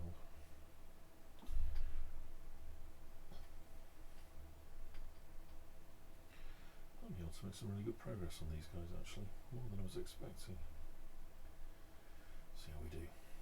Still got at least half an hour, maybe a lot longer.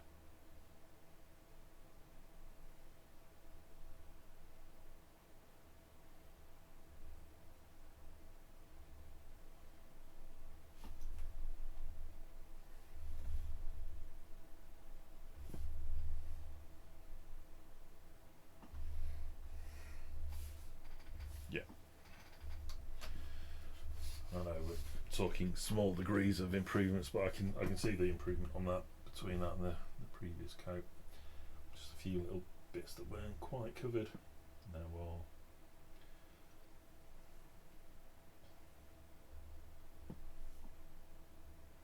Definitely worth this extra 10-15 minutes or so to do this one last time.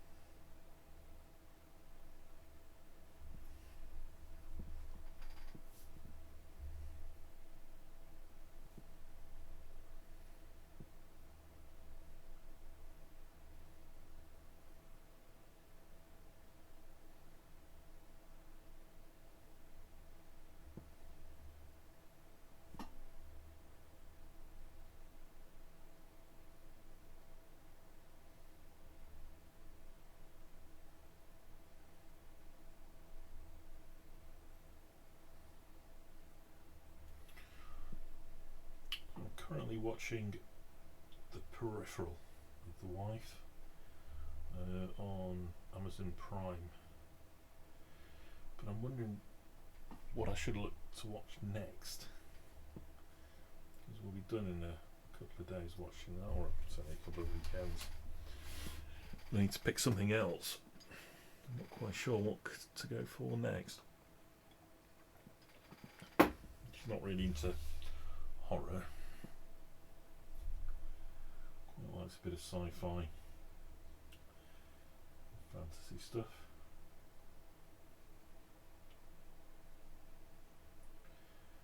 Nice crime thriller. Got any suggestions? Ping it in the chat. We do have several different Star Treks we might have a go at. I do want to kind of try and properly introduce it to Billy Butcher and the boys. But the problem with that is we need to make sure certainly the youngest has gone to bed before that goes anywhere near the television screen, which does limit us somewhat to start and end times.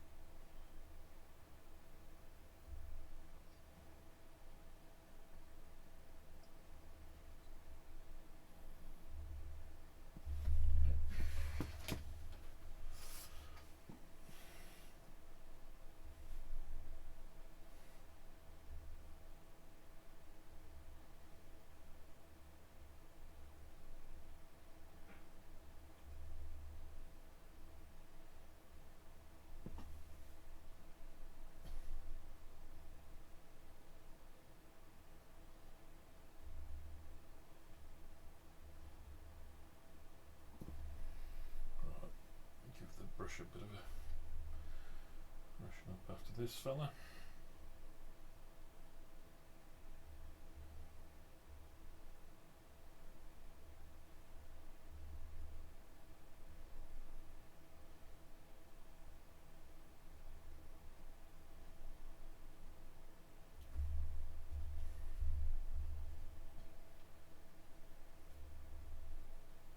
Need a bit more paint on that one.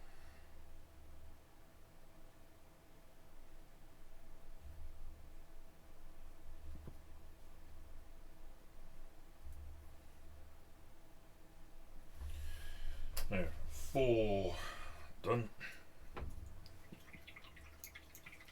6 more of this batch to go.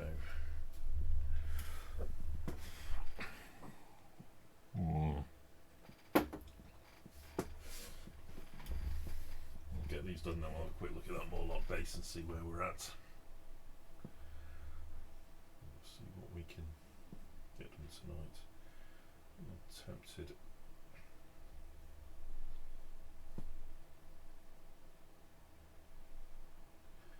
Try and push on a bit more with these fellas. At least get the carapace base done so the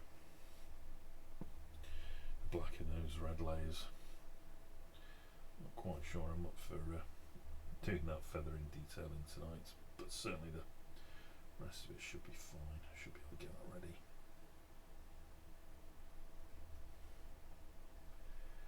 It's not taking too long to go through this cycle, so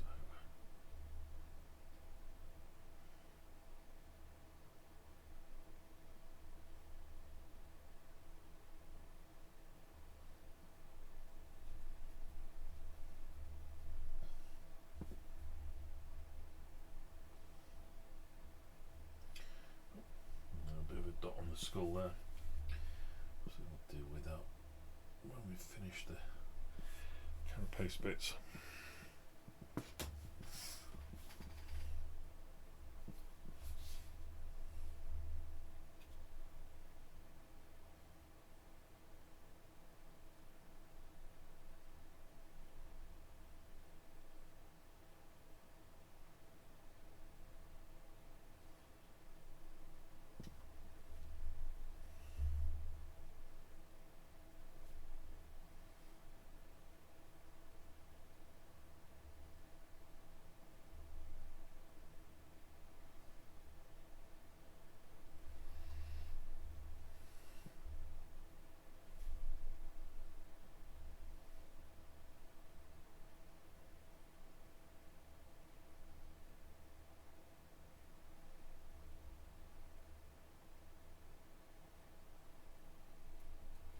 Of course, before I do the next reds, I'll give everything just a once over, just to make sure.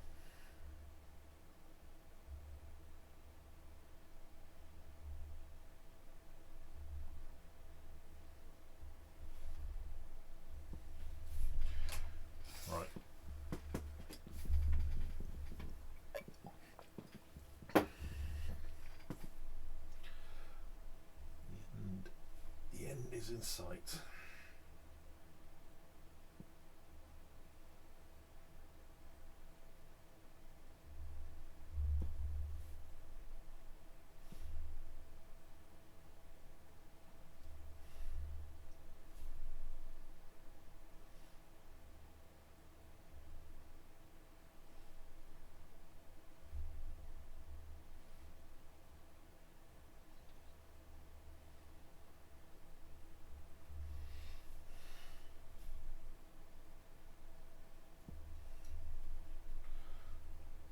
Just 3 more to go after this one of black.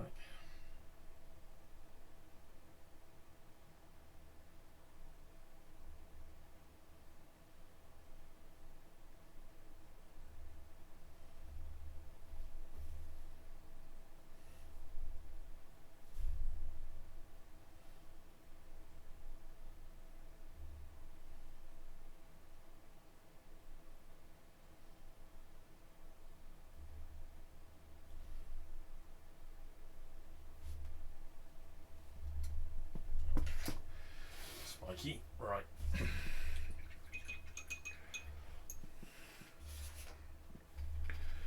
There, last 3 fellas.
Get bored.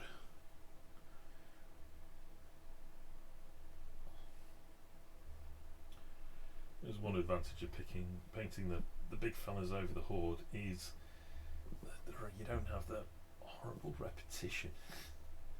Doing the same thing again and again and again and again.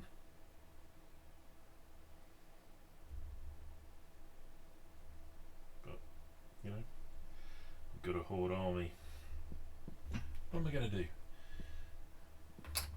2 more.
The last one, or number 10.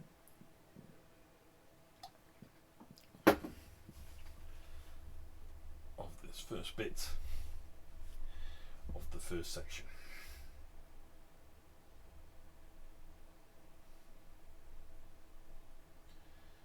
I can't even do Churchill's end of the beginning bit yet. Speech yet, we've got a long way to go.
Let's get this brush cleaned.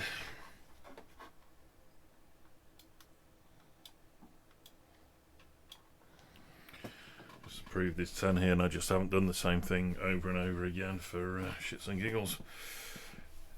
There's all those buggers. Right, paint's properly closed. Let's clean the brush. Change my water. Let's get some more beer. And then let's have a look at that Mawloc. Let's see how that base has come along. Nope, no, I need brush soap.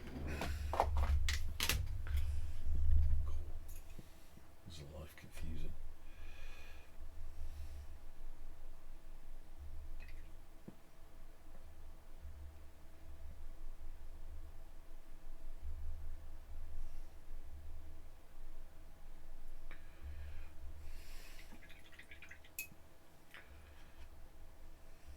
Right, while I'm doing this. Next up for these fellas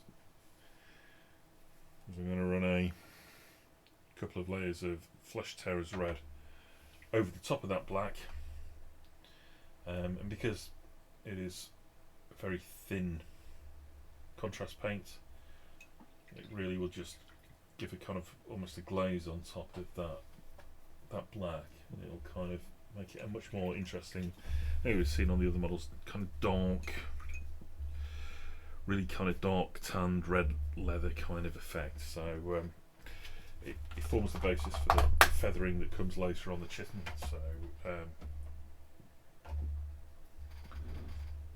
it's good to go. Right, I'm going to change this water. And we'll be back in a couple of minutes.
Right. Fresh water.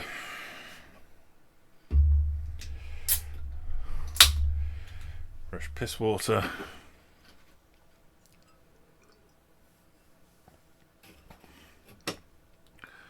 Let's have a look how this Mawloc is coming along. So at the start of the stream, I put on some Agrellan Earth Technical on the base. So you can zoom in, so you can get a better shot of what we're waiting for and looking for on this.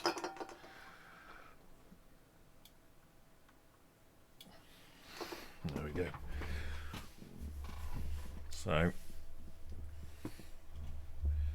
this is definitely lifted up now. We've definitely got our detail come through. This kind of cracked, dry, mud flat earth has definitely gone where I put that extra stuff. So that's all looking pretty good now. I'm quite happy for that for the next stages. So I'm going to wait a little bit. A little bit longer. We're going to do our Flesh Terrors red across. God, computers are hard.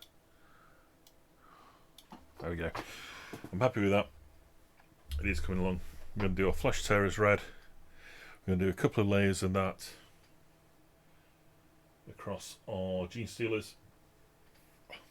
And then when I've done the 2 layers of that on the Gene Stealers, I'm going to part the Gene Stealers for tonight. I'm going to come back to this and we're going to do some more on the base. So for me, for the base now that the technical's done, I do a wash over it. I'll do several layers of dry brushing. I then will paint the rim to kind of put that finishing touch for it. And then once that's all ready, I will use some PVA glue and put some mordant corpse grass tufts all around in the inside just to finish it off, and then it's ready to go for varnish. So let's see where we get to with that later on. For the time being, Flesh Terrors red contrast, 10 G Stealers, 2 applications.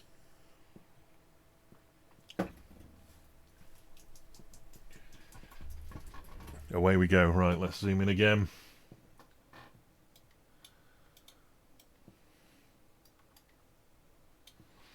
That'll do. I'll use the same paintbrush. Let's draw the moisture out of that. Spin the vortex.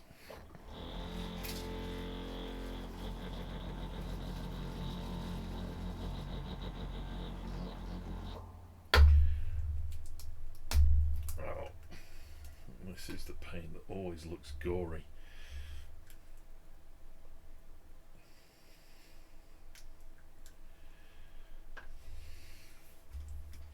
I do that to check I've just not picked up anything, because the Shensi Games Workshop pots that I'll then transfer into the model. Right, so we've got our black base. It's looking pretty good. It's nice, consistent black. Now we're just going to paint the Flesh Terrors red contrast on. Spread it around quite thinly.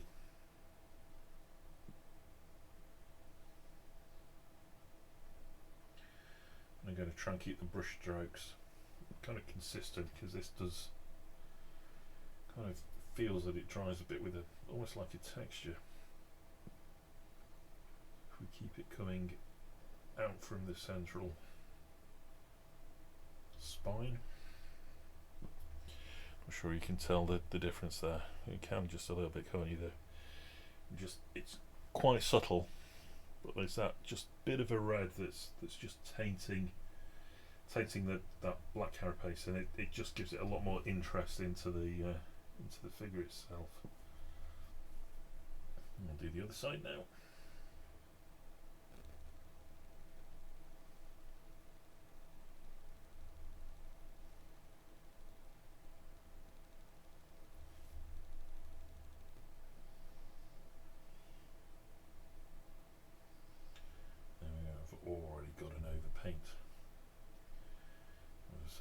touch of red in the next stage. Sorry, a touch of white ahead of the next stage will solve all that. It won't be a problem. Right, just make sure we get the tops of those. Sorry, there's a little bit of backup miss there.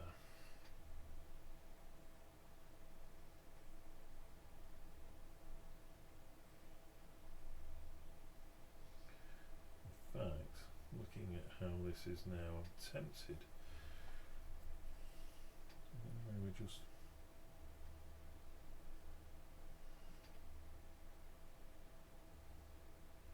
layer. No, let's stick to the process. Don't deviate. There we go. So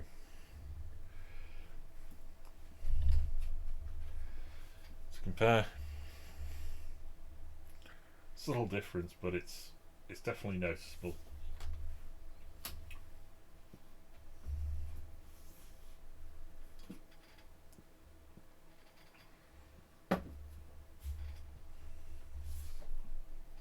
And we now rinse and repeat.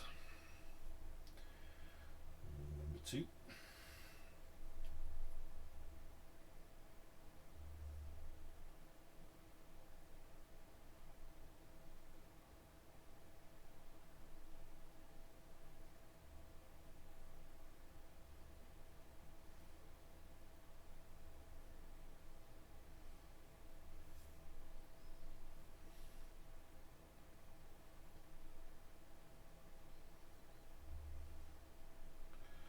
On the larger models, I would have also, before I did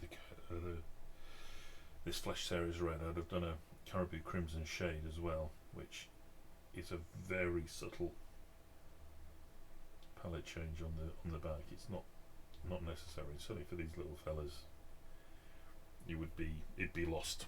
It'd be lost on the effect. So I'm not bothered. But certainly on the larger ones, I do put that in as well. It just is another taint to that black base layer of the chitin. It just really helps. More interesting view of the armour itself.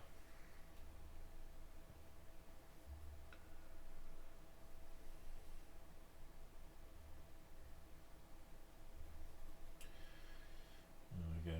A bit like the black, the paintbrush is definitely starting to feel cloggy again. Let's give it a bit of a rinse over there.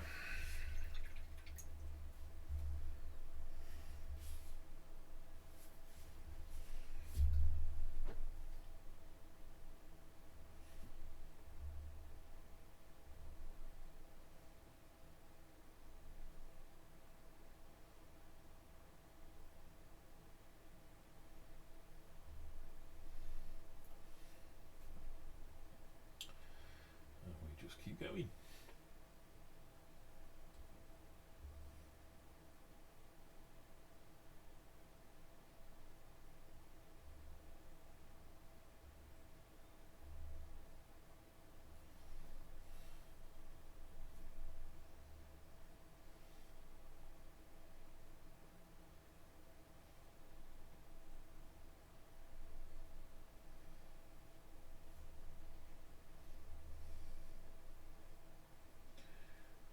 Heavy on the paint.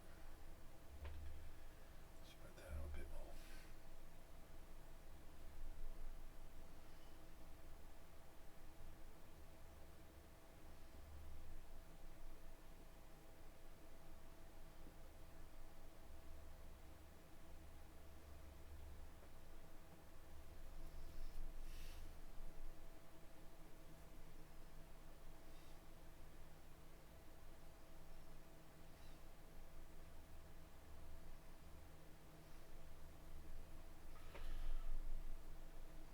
Of course, this boy's hands are in the way. It's a little more tricky just to get that front bit. Not to worry.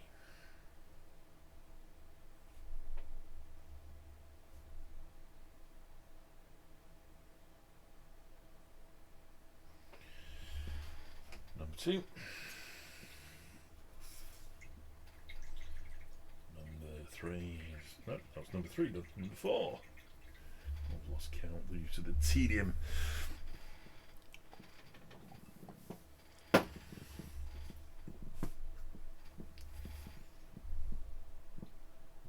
Cheerleaders in the background to distract your attention and make you think the game is more exciting than it really is. Sorry, Teabag. Poking fun at baseball and American football.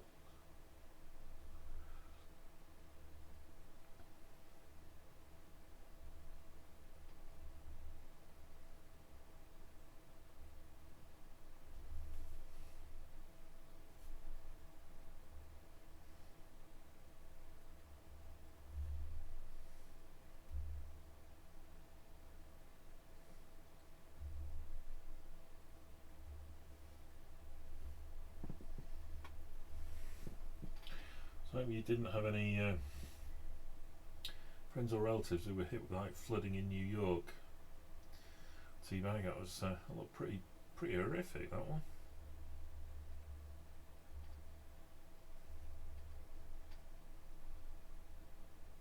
Quite unexpected.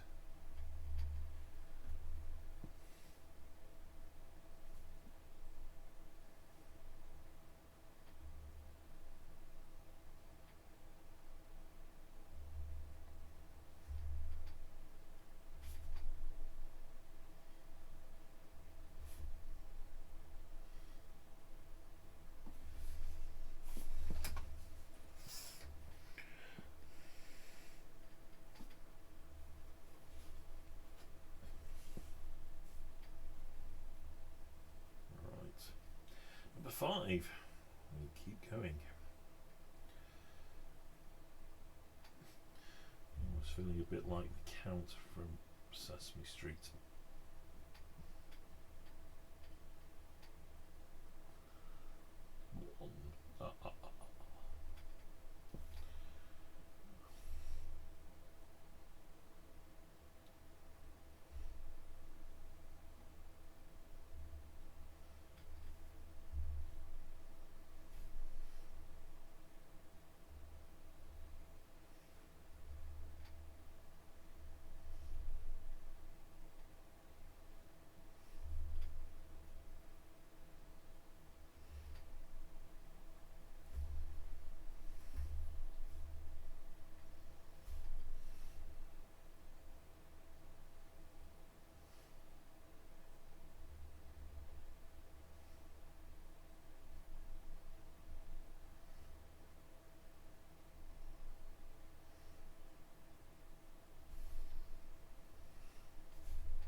Alright, I'm going to give the brush a really good clean. We've done 5 of them now. So I'm going to give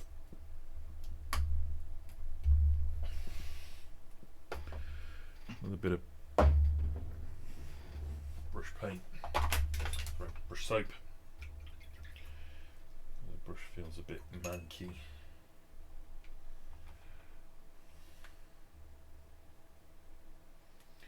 Give the paint an agitation again.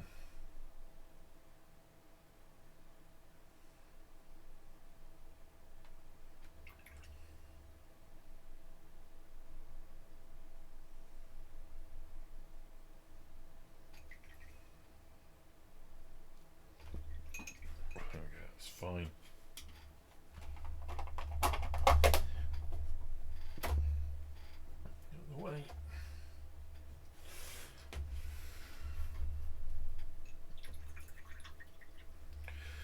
So let's see, we're 25% through.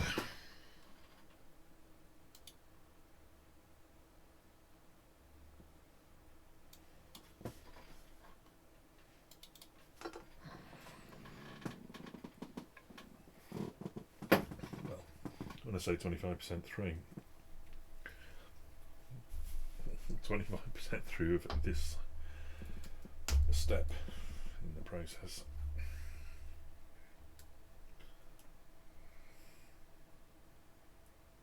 Come on, paint pot, there we go.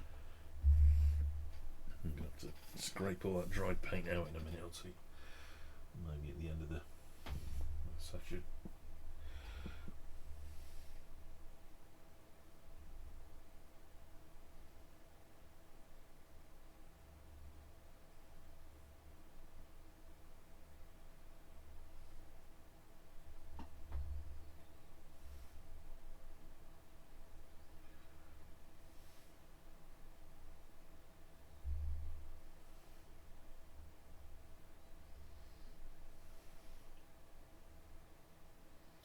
Somewhere across my collection of kits that I need to build from Warhammer, I do have a knight. I am very much looking forward to painting it, but I haven't the faintest idea how I'm going to approach it.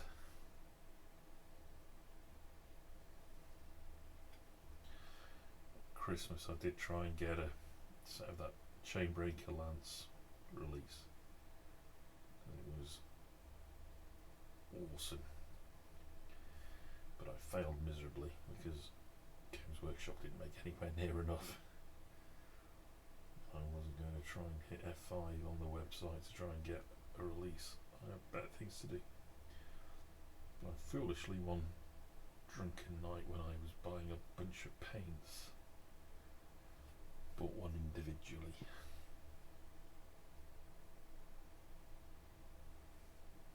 Not from Games Workshop, mind.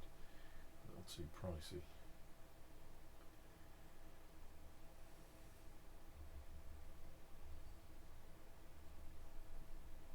I need to figure out how to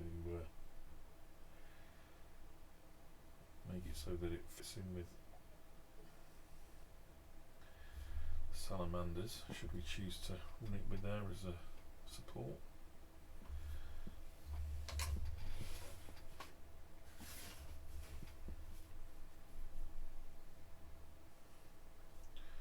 Or whether I just want to go heads in and just do sort of a whatever and put it together. Lucky for that one, I do have an airbrush and compressor. And actually my airbrush is just sitting over there at the moment, looking a bit odd. I need to kind of figure out the trigger mechanism. It seems to have got itself a bit messed up. But luckily, I have fixed it before, even if I can't remember how. So I know it's doable. But yeah, it's a next week problem.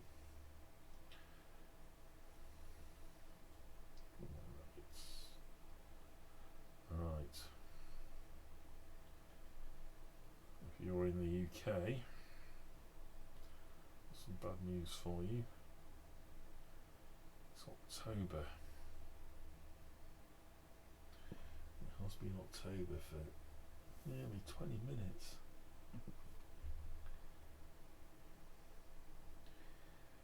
Which I think... Oh no, I'm still in autumn. It's going to be a bit of a horizon into winter, but no.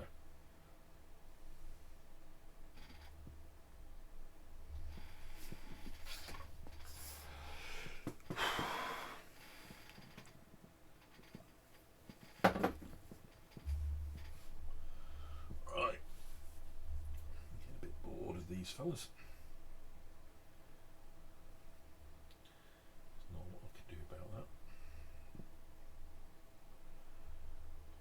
It up a bit. So these do look like they need two layers to be kind of consistent with what I've done. So once I've done this one and two more who are sitting over there with a brush clean,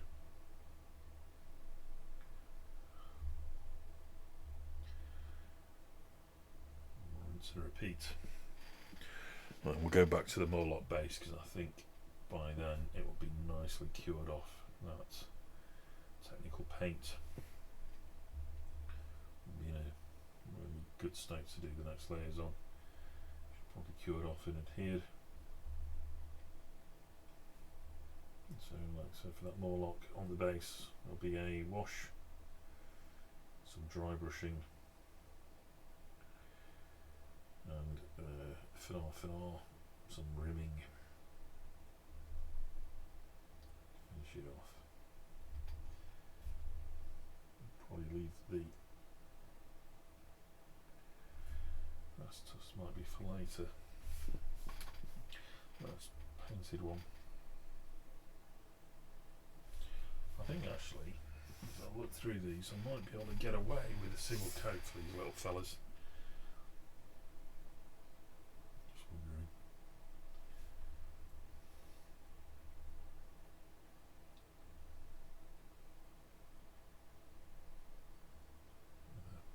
Dry brush on top, I think it'll probably be fine.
Still contemplating whether I'm going to do that.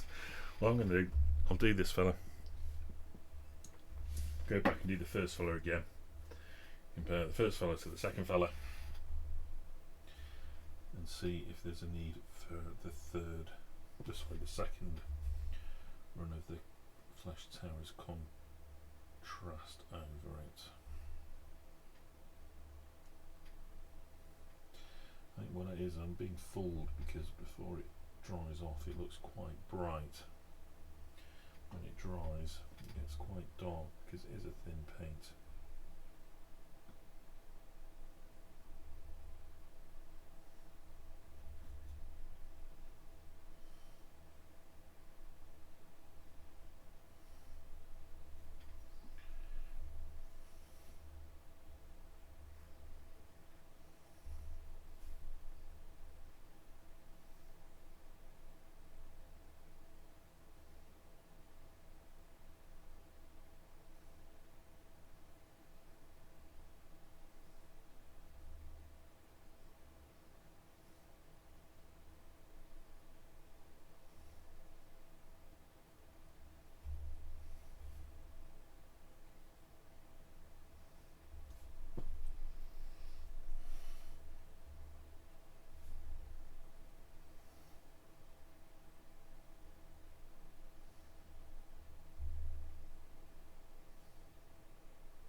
Right, so that's the 10th done.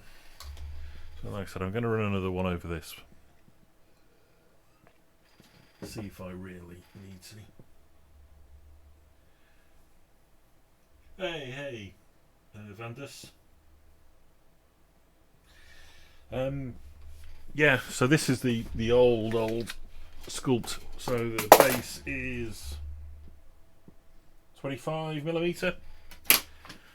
So really quite small.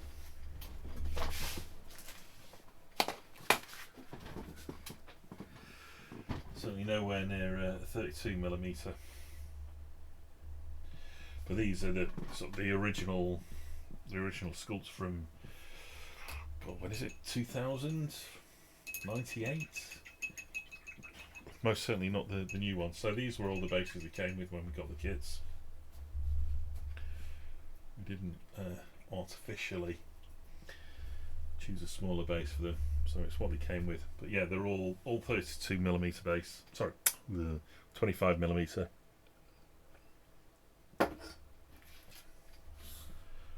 double check I'm not going blind. Yeah, all 25mm.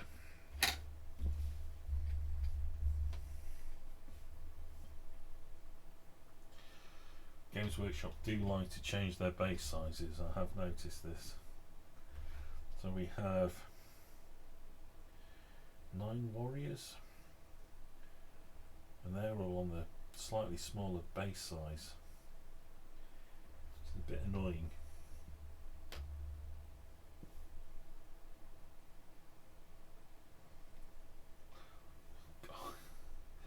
We've got a couple of the new tool pivors to build.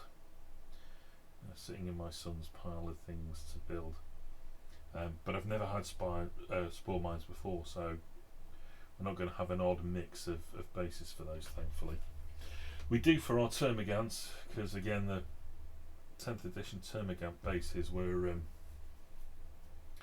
slightly larger than that original 2000 sculpt. So we do have a bit of a mix for those fellas. Not quite sure what to do about that. It's kind of what it is, really, isn't it? I'm not rebasing. I'm not going to go and rebase things that are already done and painted. I know you can get adapters, and that might be the way to go. Just kind of give those a neutral colour to match. Right.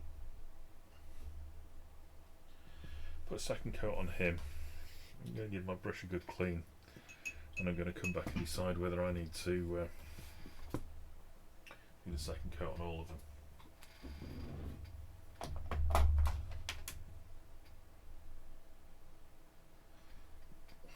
Oh yeah, the slaughter bases are awful stuff. My 24 Hormagaunts, they're all weighted underneath, but I couldn't just glue a penny underneath to keep them, because with the slot in the middle I just had to get some shot that I put in and then stuck it all under anyway, so we got there in the end, but they don't fall over.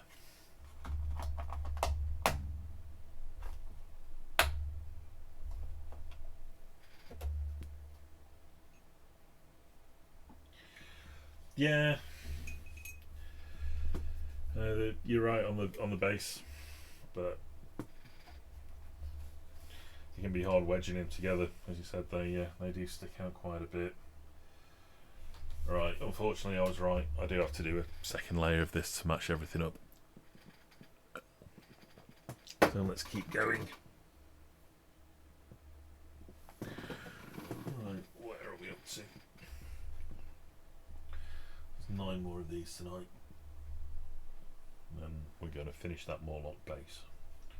It's been a while, there's things to do all night, so I'm going to go and do that. So how are you, Vandus? Have you had a good Saturday?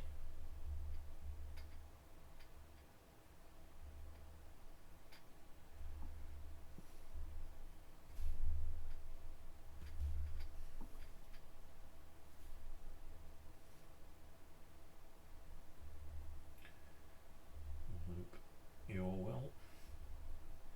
Thanks for joining.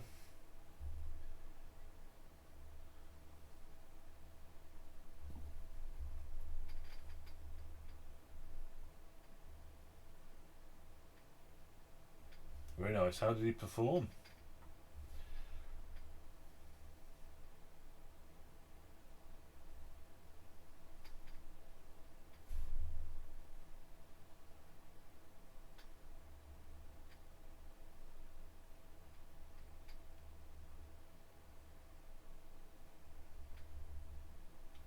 Whoops daisy, never mind.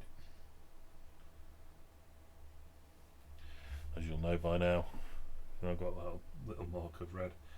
I'll fix that when we start the next stage of the bodywork, so it's not a problem.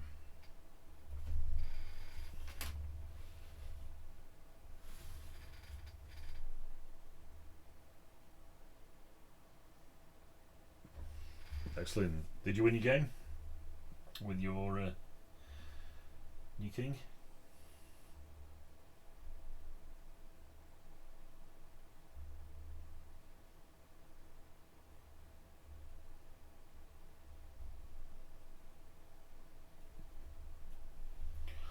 We're currently looking to try and find. I don't play. I just really enjoy the build and paint process, but my lad is the guy who plays. We're looking for a good club nearby in where we live. Excellent. Good result, sounds like. So we are looking for a kind of bit of a more of a casual kind of club rather than a Games Workshop place to play some 40k.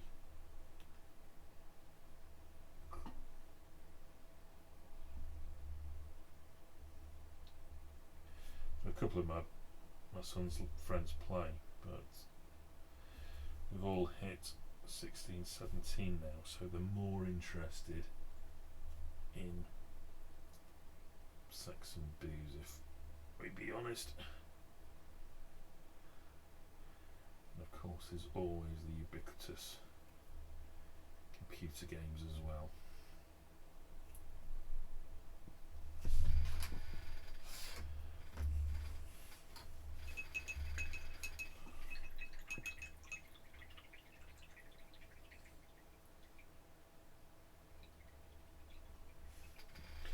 I have noticed, certainly I'm not so kind of up to speed with Age of Sigmar, but with certainly the 10th edition of 40k, sort of skimming over the rules and looking at stuff, there's some really quite nice effects you can get, very much like you say, with that kind of roller dice at the beginning and work from there. Some interesting sort of twist on the rules compared to what 9th had and what 8th had. It's quite a bit more streamlined, certainly. 10th edition 40k. I think a lot of that follows the Age of Sigmar enhancements, from what I understand. And Age of Sigmar is far more streamlined.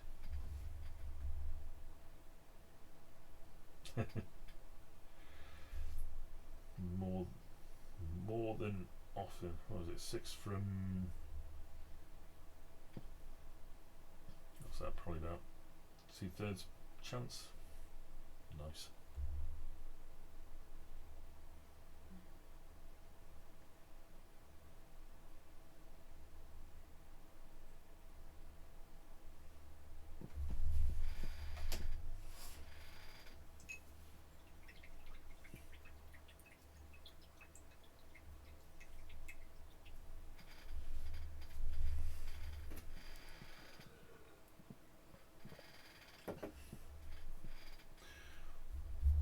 Do you play with mates or in a club?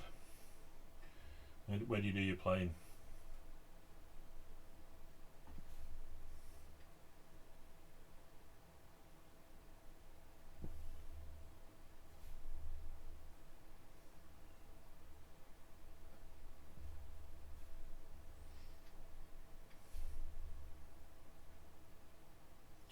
I have to admit, I've never seen people playing in a Games Workshop stuff. Oh, right. Ah, probably quite different. I think I know sort of your local friendly gaming shops are quite a different beast compared to Games Workshop stores, so it's probably a bit more fun on those. So if you don't have them, where are you? Where are you based?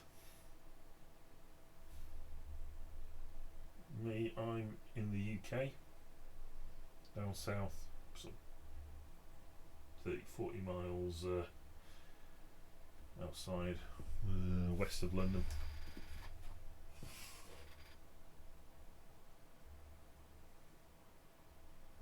Ah, blimey, it's late for you.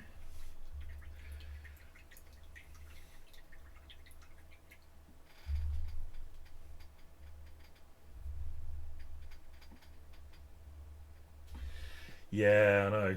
3D parts, you can't use the aftermarket bits and pieces. It's all going to be Games Workshop. You're absolutely right. They're a bit of a pain. Right, I'm just going to grab a beer. I'll be back in 30 seconds.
Sounds like if you've got a game you like, then if you go to a store, you can probably get games with people. Sounds pretty good, actually.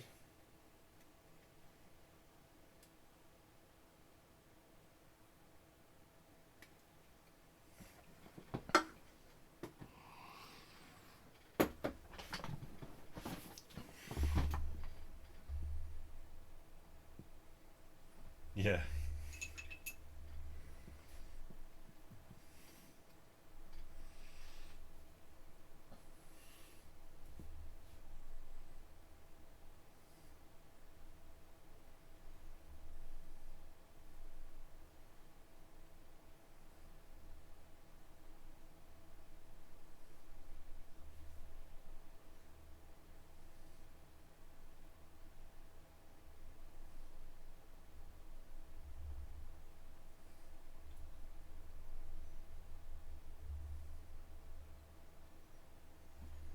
Oh, it's not too bad.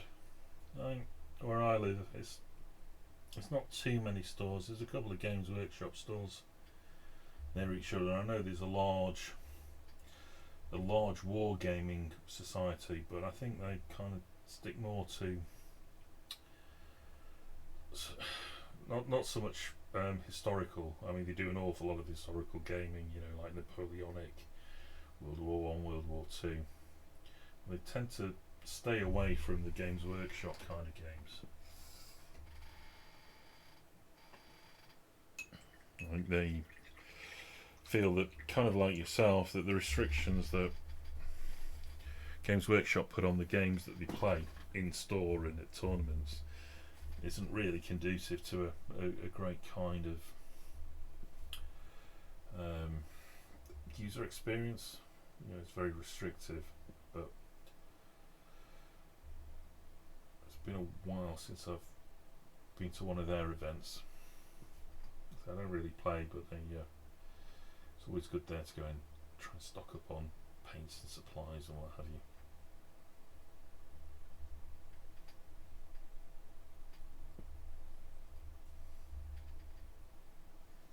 That's a good thing. So I presume that if there's no store, you've got to order all of the pieces from mail order. I know in the UK we have a lot of stores kind of resell Games Workshop stuff, and they offer quite a discount. So a lot of places will be 20%, sometimes even more, cheaper than the Games Workshop prices.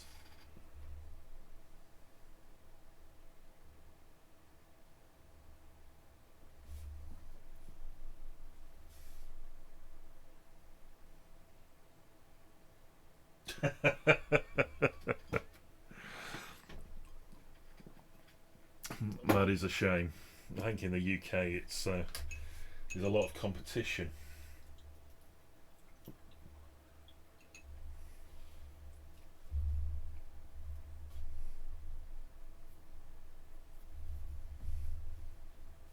Wow. Was that on Games Workshop's listed EU price? Because they're quite steep. I know certainly, you look at the prices and you sort of look at Reddit and stuff like that. People show the prices in US dollars and Australian and euros. It seems so much more expensive than the kind of the sterling amount.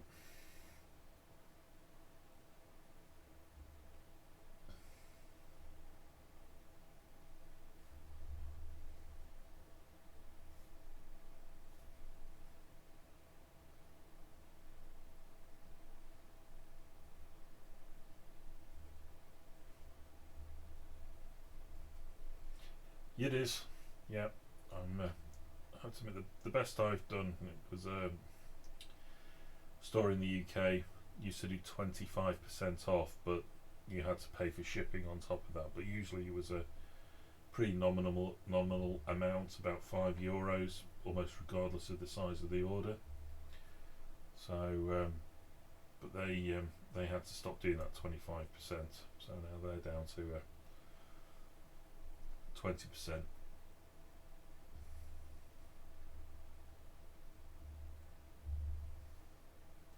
Yeah, I still buy from Wayland Games. I presume from what you said they must ship out to Portugal. Wayland for me, the free shipping is quite cheap for me, as in the threshold's quite cheap. I think it's about £20 or something, €25.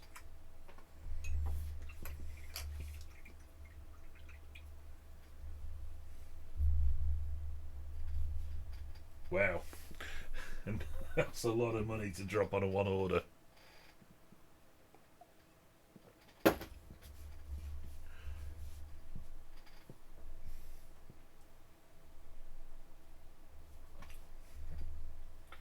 Right, 2 more of these gene stealers to do this layer on the carapace. And back to the base in the Mawloc. I don't think I've ever spent €300 worth on a single shop of Warhammer figures or models.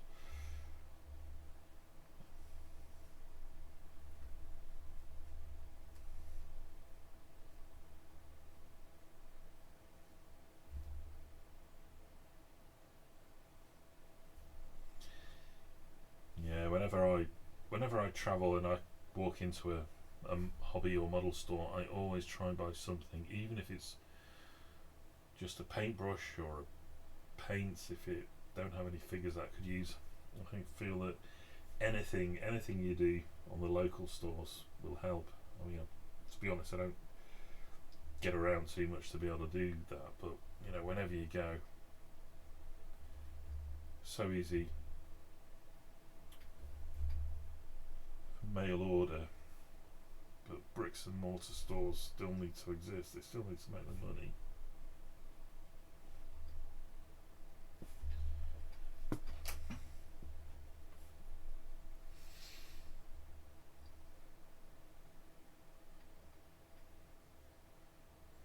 Yeah. Yep. Just clean the brush. Yeah, that saving it all adds up, and it's been the same when I've ordered some stuff. When I've been ordering some of the 10th edition Tyranids,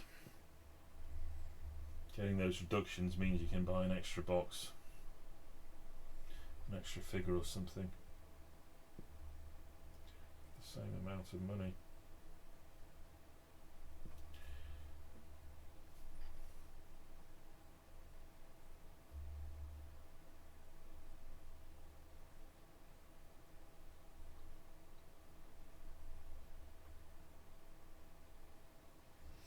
Yeah, but the problem with those data cards as well is that seem to be out of date almost as soon as they're printed. Same with the codecs and that. The refinement process that Games Workshop go through does seem a bit odd sometimes. But hey, they're the billion-dollar company. I'm not.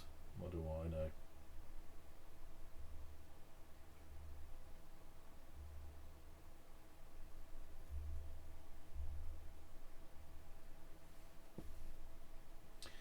Yeah, I have to admit, once I started understanding retail price from Games Workshop, from local stores, from other hobby stores, I've not bought anything from Games Workshop direct for quite a while.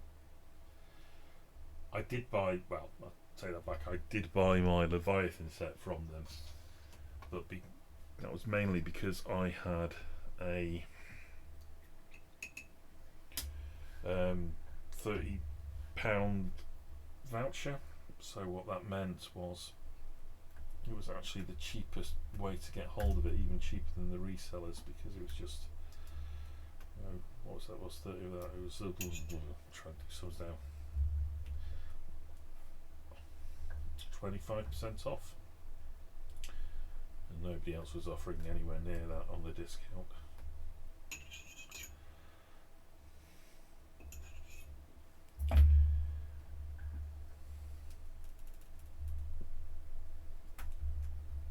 Right. Those fellas are done for the time being. Let's just zoom out a bit.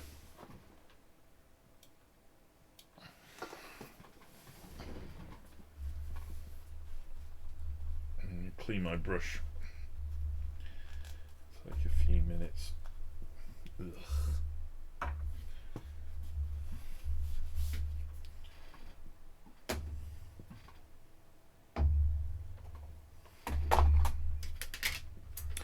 Bit of brush soap again.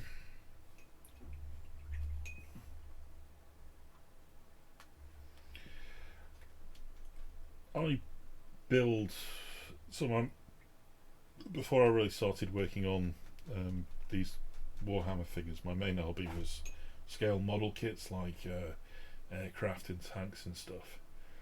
And kind of the price point, the Games Workshop stuff is so much more expensive for the kind of the amount of plastic you get, and I'm sure the way the Games Workshop price is all about points on the battlefield. You know, more points on the battlefield, the better the unit, the more expensive the kit costs.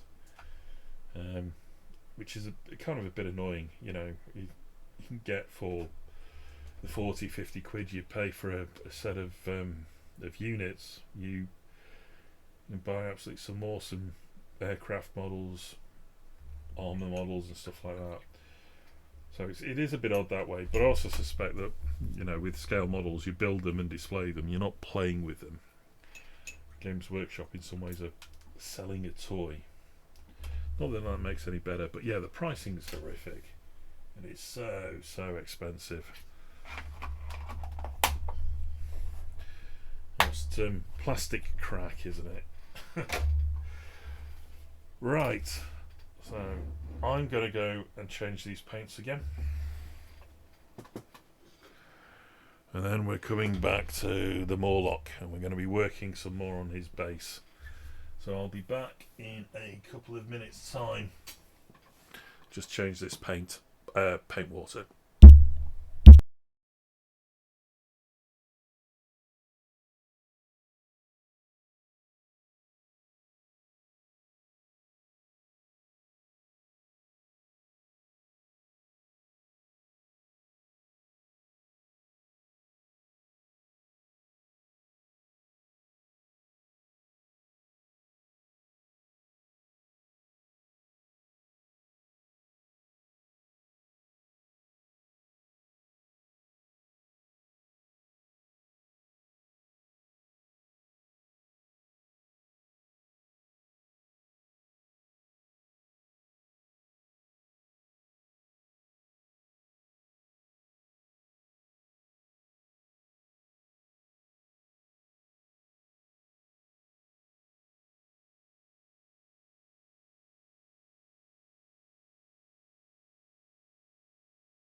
Right, let's move this out of the way.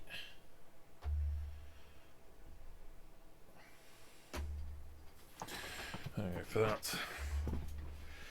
And now to this fella. Right, let me move my gene stealers on them diddy bases somewhere else. Move back to this.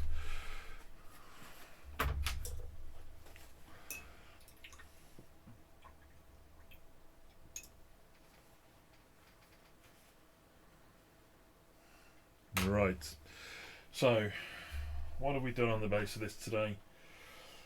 So I painted the skulls, a wash and a dry brush. I painted all the base with a standard brown Vallejo flat earth. We applied Agrellan Earth Technical, and that's now cured off properly.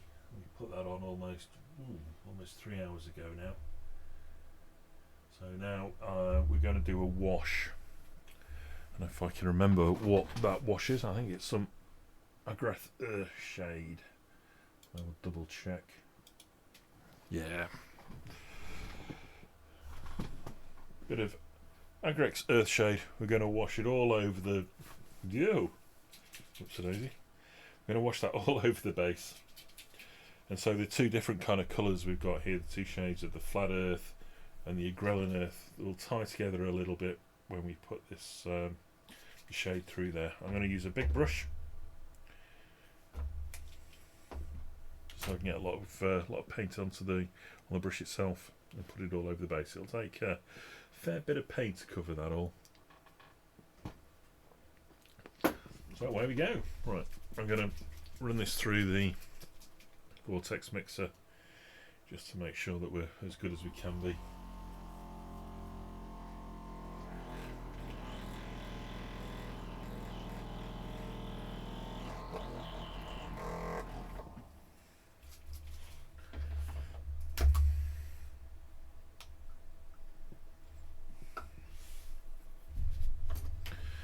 Right, here we go.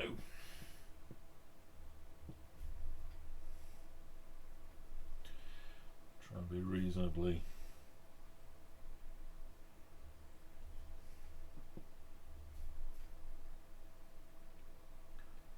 methodic. Start at one point and work my way around the base, and then work my way on the inside.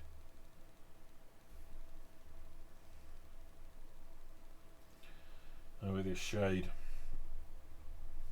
I will be using a lot of it, but it's work it on everything all over. Make sure we don't leave any bits undone. You can see it starting to colour on there.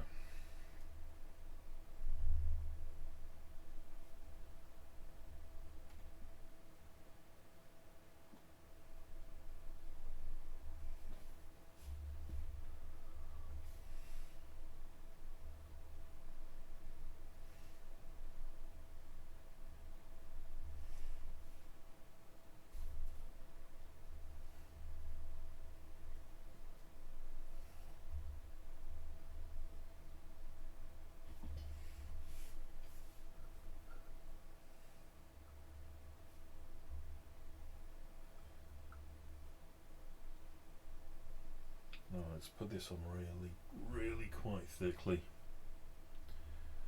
to really both darken what we've got, making blending together the two different bits of the Agrellan Earth and that Vallejo flat earth. It helps doing that. It also gets into all those little nooks and crannies with all that sand and talus that we've put on here. It just helps really settle down in the background for that one. Hopefully you can see that it makes it quite dark. I have to admit, when I go through this, I have to remind myself that it's the process, it's what we're doing. It looks dark, I know, don't worry about it. going to be okay.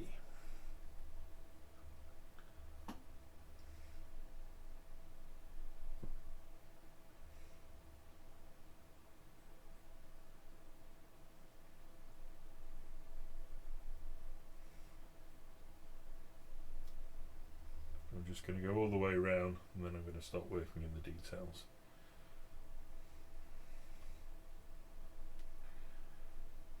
And even if we put a little too much in, it's all fine.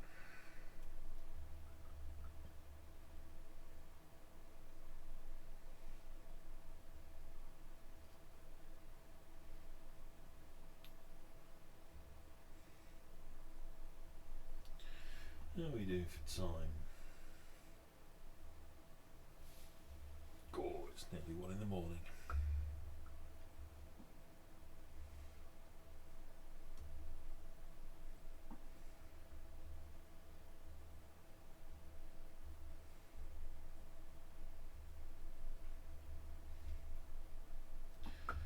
This could have very well been the last bit I do tonight. It's getting late.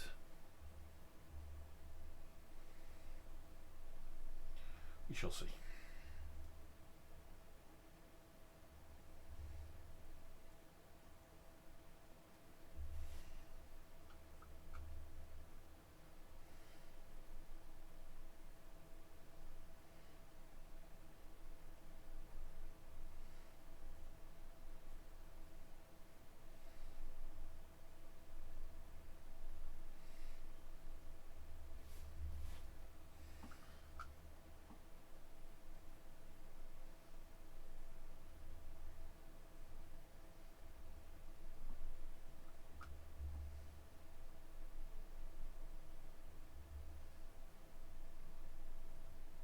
Right.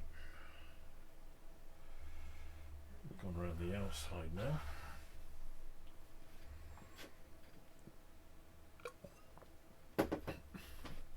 Just go and make sure we've got some of the detail areas done.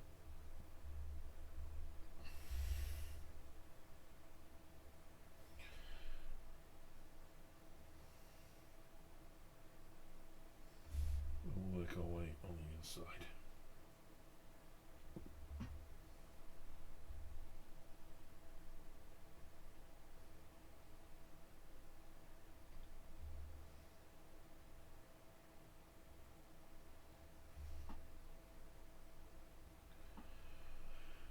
I'm just going to try and look at all of the angles from the outside to make sure that we've got a bit of that this shade in all of the areas we need it. And that's if we've got a bit too much in there because we are trying to end up blending everything together.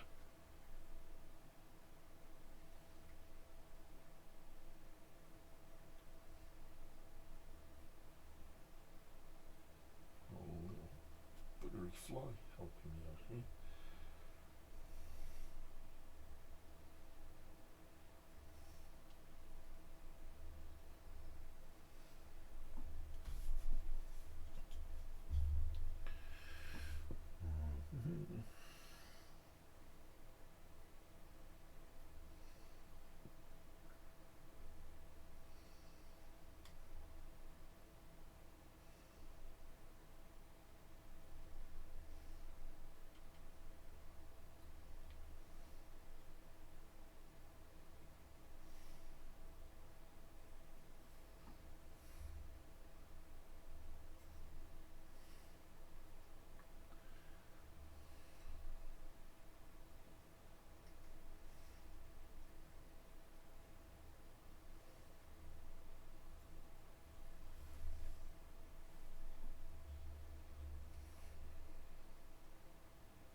Sorry, I'm not talking. I'm just kind of trying to focus on getting this done. And also realising that it's late.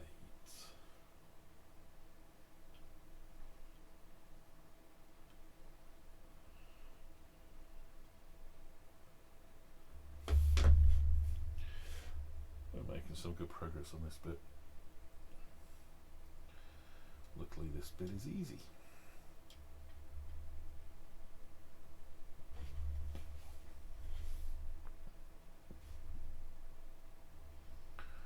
All I'm doing is lobbing a lot of paint on a paintbrush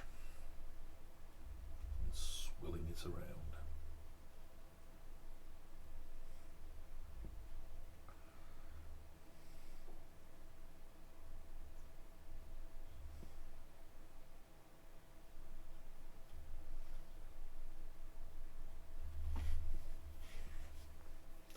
I think we've just got this inside bit to go through now.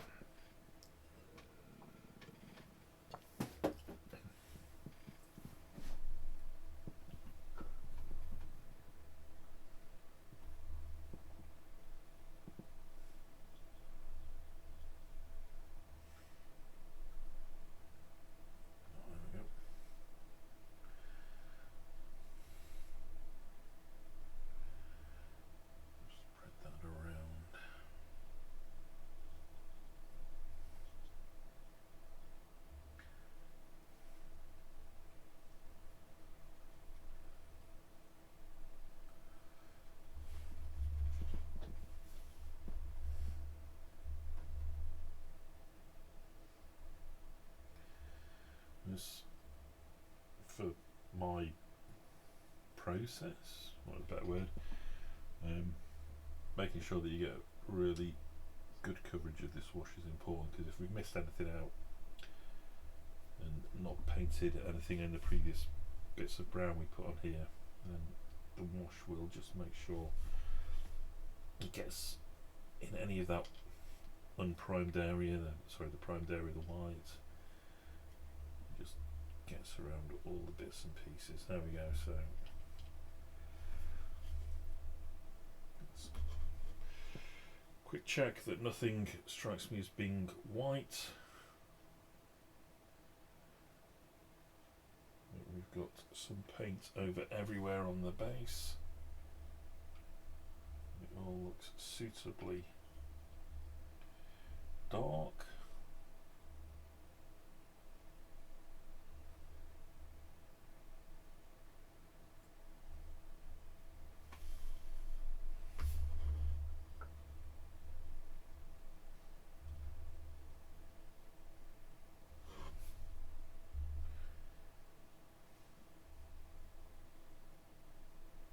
There we go. Right.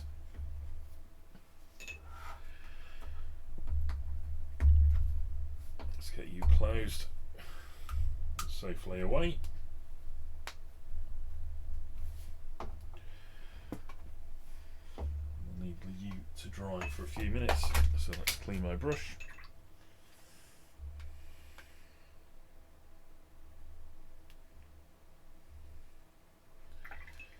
And contemplate the next stages. So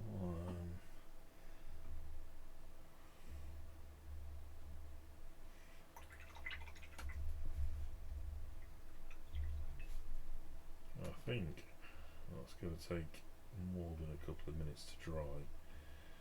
So I think that would be a good place to stop for the evening.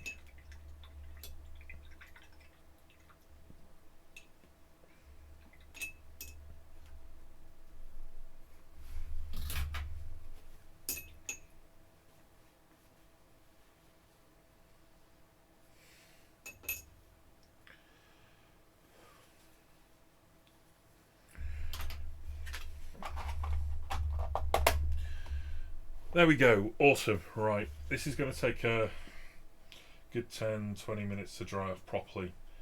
Once it is, I'll be doing a series of dry brushing. We'll be going through 3 shades of Vallejo. We're doing cork brown, what's this, desert yellow, and then dark sand. And that'll just really, the dry brushing across there, just bring up all the details we've got on here. It'll even all of those different shades out, and it'll just make that all pop out. It looks a bit rubbish and dark and muddy at the moment, but adding these will just really make it pop out. So, and then I will paint the rim with cork brown to go around, you know, that's almost like framing the thing at the end. But yeah, I'm tired, I'm done. So I know that a couple of people have just joined the channel. Sorry for that, but I'm calling it quits now. It's just past 1 in the morning. I'm a bit tired now, so I'm going to call it. Anyway, thanks for joining. For those of you who've been on for a while, those who are new, those who have been bored senseless by listening to me prattle on, it's good to have you on board. I hope you've had a good evening. I hope you have a wonderful Saturday, wonderful Sunday. Look after yourselves. Be good. Don't be dickheads. Take care.